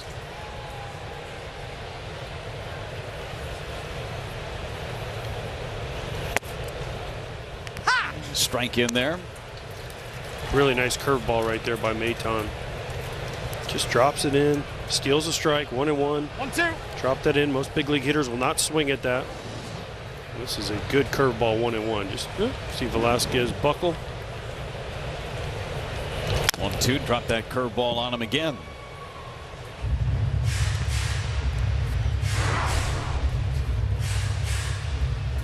Couple of hits for Velasquez. Got a stolen base too. Driven in a run. Nice day from the number 9 spot, and as we've talked about before, hitting from the right side consistently against righties. Something that might stick. It should right now. Swinging a foul, held on to by Maldonado. 1 away in the 9th. The NFL is back, and so is your chance to win Terry Bradshaw's money every week playing Fox Bet Super 6. Download the free-to-play Super 6 app now and pick 6 outcomes from week 1 of the NFL season for a chance at $100,000. Terry looks super serious in that picture of the Dobermans. Yeah, where'd he get those dogs? Got 100,000 in that suitcase. I'd get a couple of Dobermans too. Rengifo takes a strike. Came on after Fletcher got hit by a pitch to open up the game, just the second pitch of the game. Turns out he's got a broken finger on that right hand. 1 out of 3 for Rengifo. Got the edge. 0-2.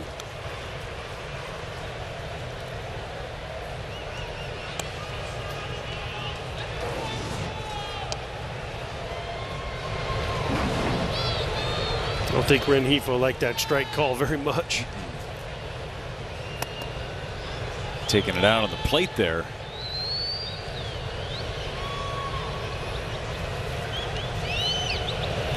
Swing and a miss at that high fastball. Maton coming in, getting a couple of quick outs. Bullpen has looked good for Houston. Just 1 hit allowed to the Angels.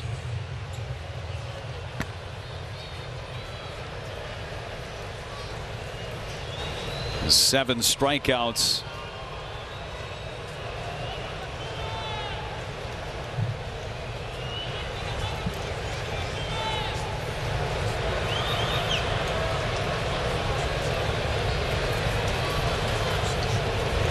Swinging a foul off on the right side, and it's 0-1.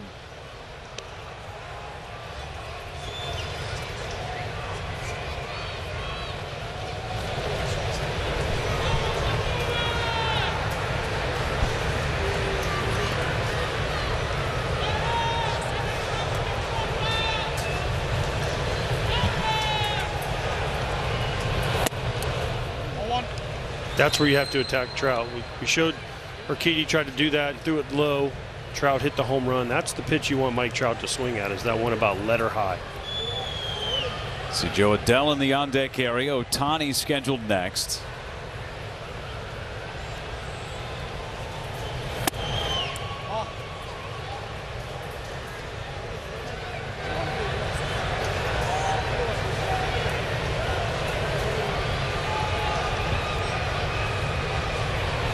Six straight games with a home run for Mike Trout. 34 on the season now for him. Takes his strikes, 2-2.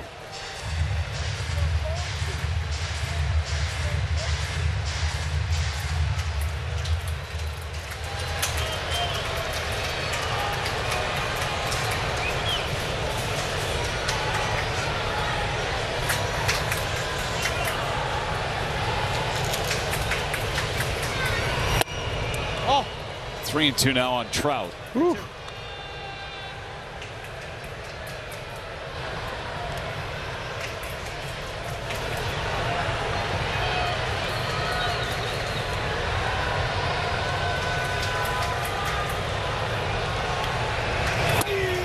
Trying to check his swing, appeal denied, and he draws a walk.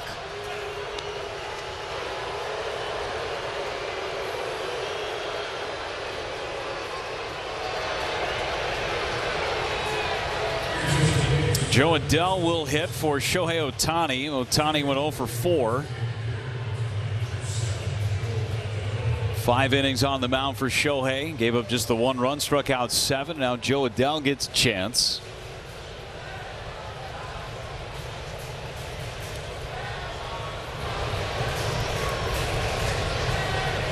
Mike Trout got a couple of those 3-time MVP calls right there. That check swing was close. The 2-2 pitch up was close.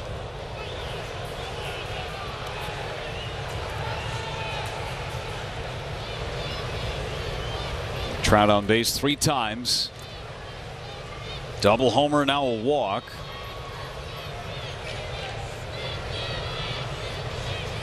He is dialed in at the plate. Swing and a miss from Adell.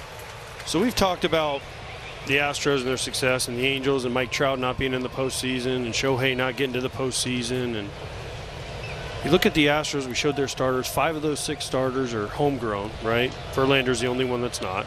And then you look at the Angels, have a hard time getting guys developed in their minor leagues. That one to third, and Adell ends the inning.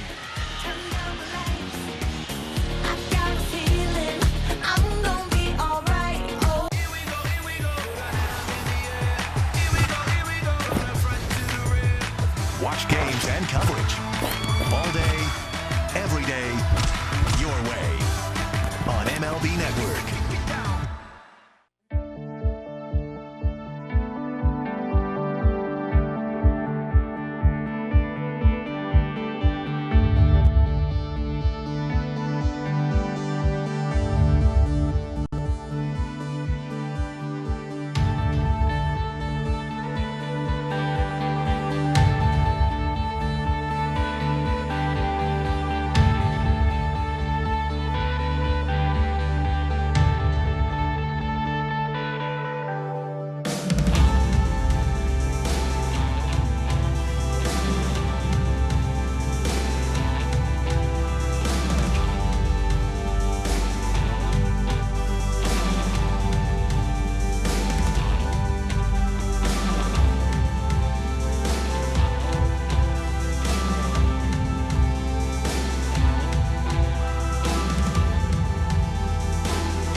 Presented by Capital One, recognizes one player who best represents the game through positive contributions on and off the field.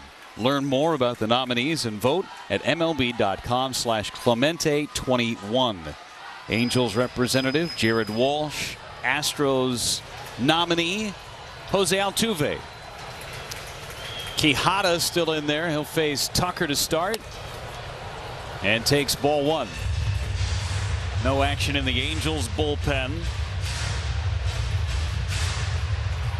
Phil Nevin would love for Quijada to get these 3 outs, finish his game, save the rest of his bullpen for tomorrow's game. And that's a generous strike on the inside corner. 1 ball, 1 strike.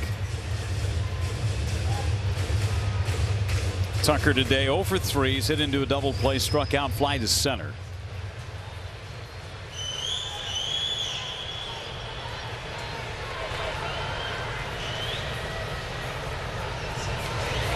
Oh, look out. Fastball up around the shoulder.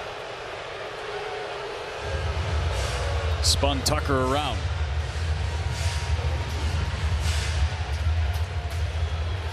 So you're left on left. You're trying to hang in there if you're Tucker. Then he buzzes you up and in.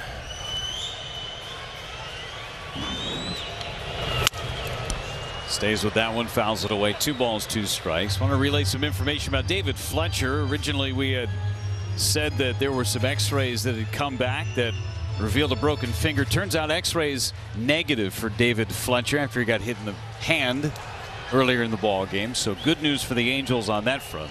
X-rays negative for David Fletcher.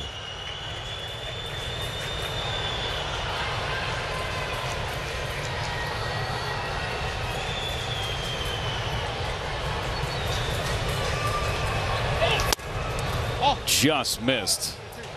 3-2. There's been some close pitches and some really good takes on both sides.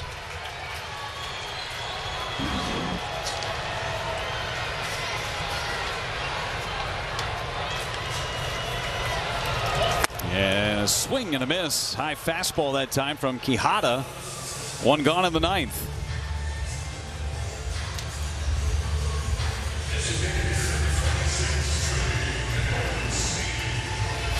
Quijada just reaches back and blows it right by Kyle Tucker. 3-2 count, up 5-run lead. See how far you can hit it.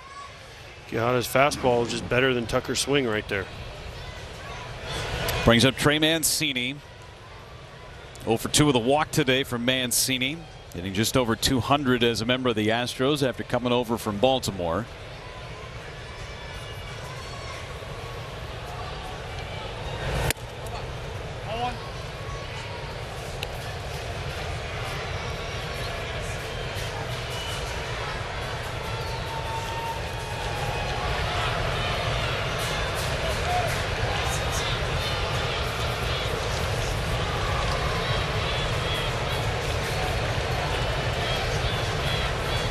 Mancini fouls it back. 1 ball, 1 strike.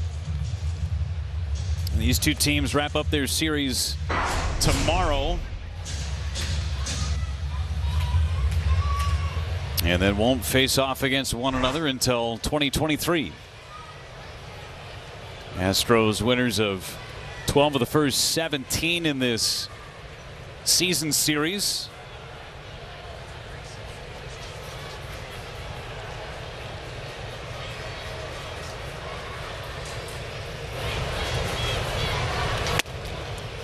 The Astros have, the games the Astros have lost have been when Ohtani has pitched. He's kind of had the Astros lineup's number this year. In the past, it was not that way, but this year he has, I don't want to say dominated the Astros, but he has been pretty darn good. Just 4 earned runs allowed in 29 2/3 innings against Houston this year. This is a swing and a miss, and it's 2-2, and the Angels are 2 outs away from allowing Ohtani to go to 3-1 against the Astros in 5 starts. An impressive thing too about Ohtani that coming into this ball game against Houston, he only walked 4 batters. 2 walks today gives him 6. And 45 strikeouts. Well, when he's ahead of the count, you almost have no chance. As a hitter, especially a right-handed hitter, and Ohtani has jumped ahead of the Astros every time, his last few times pitching against them, and he's been able to finish him off.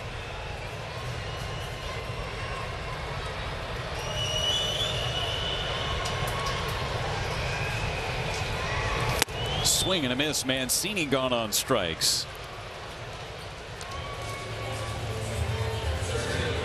Back-to-back strikeouts for Quijada. And the last man to try and extend it, Chas McCormick.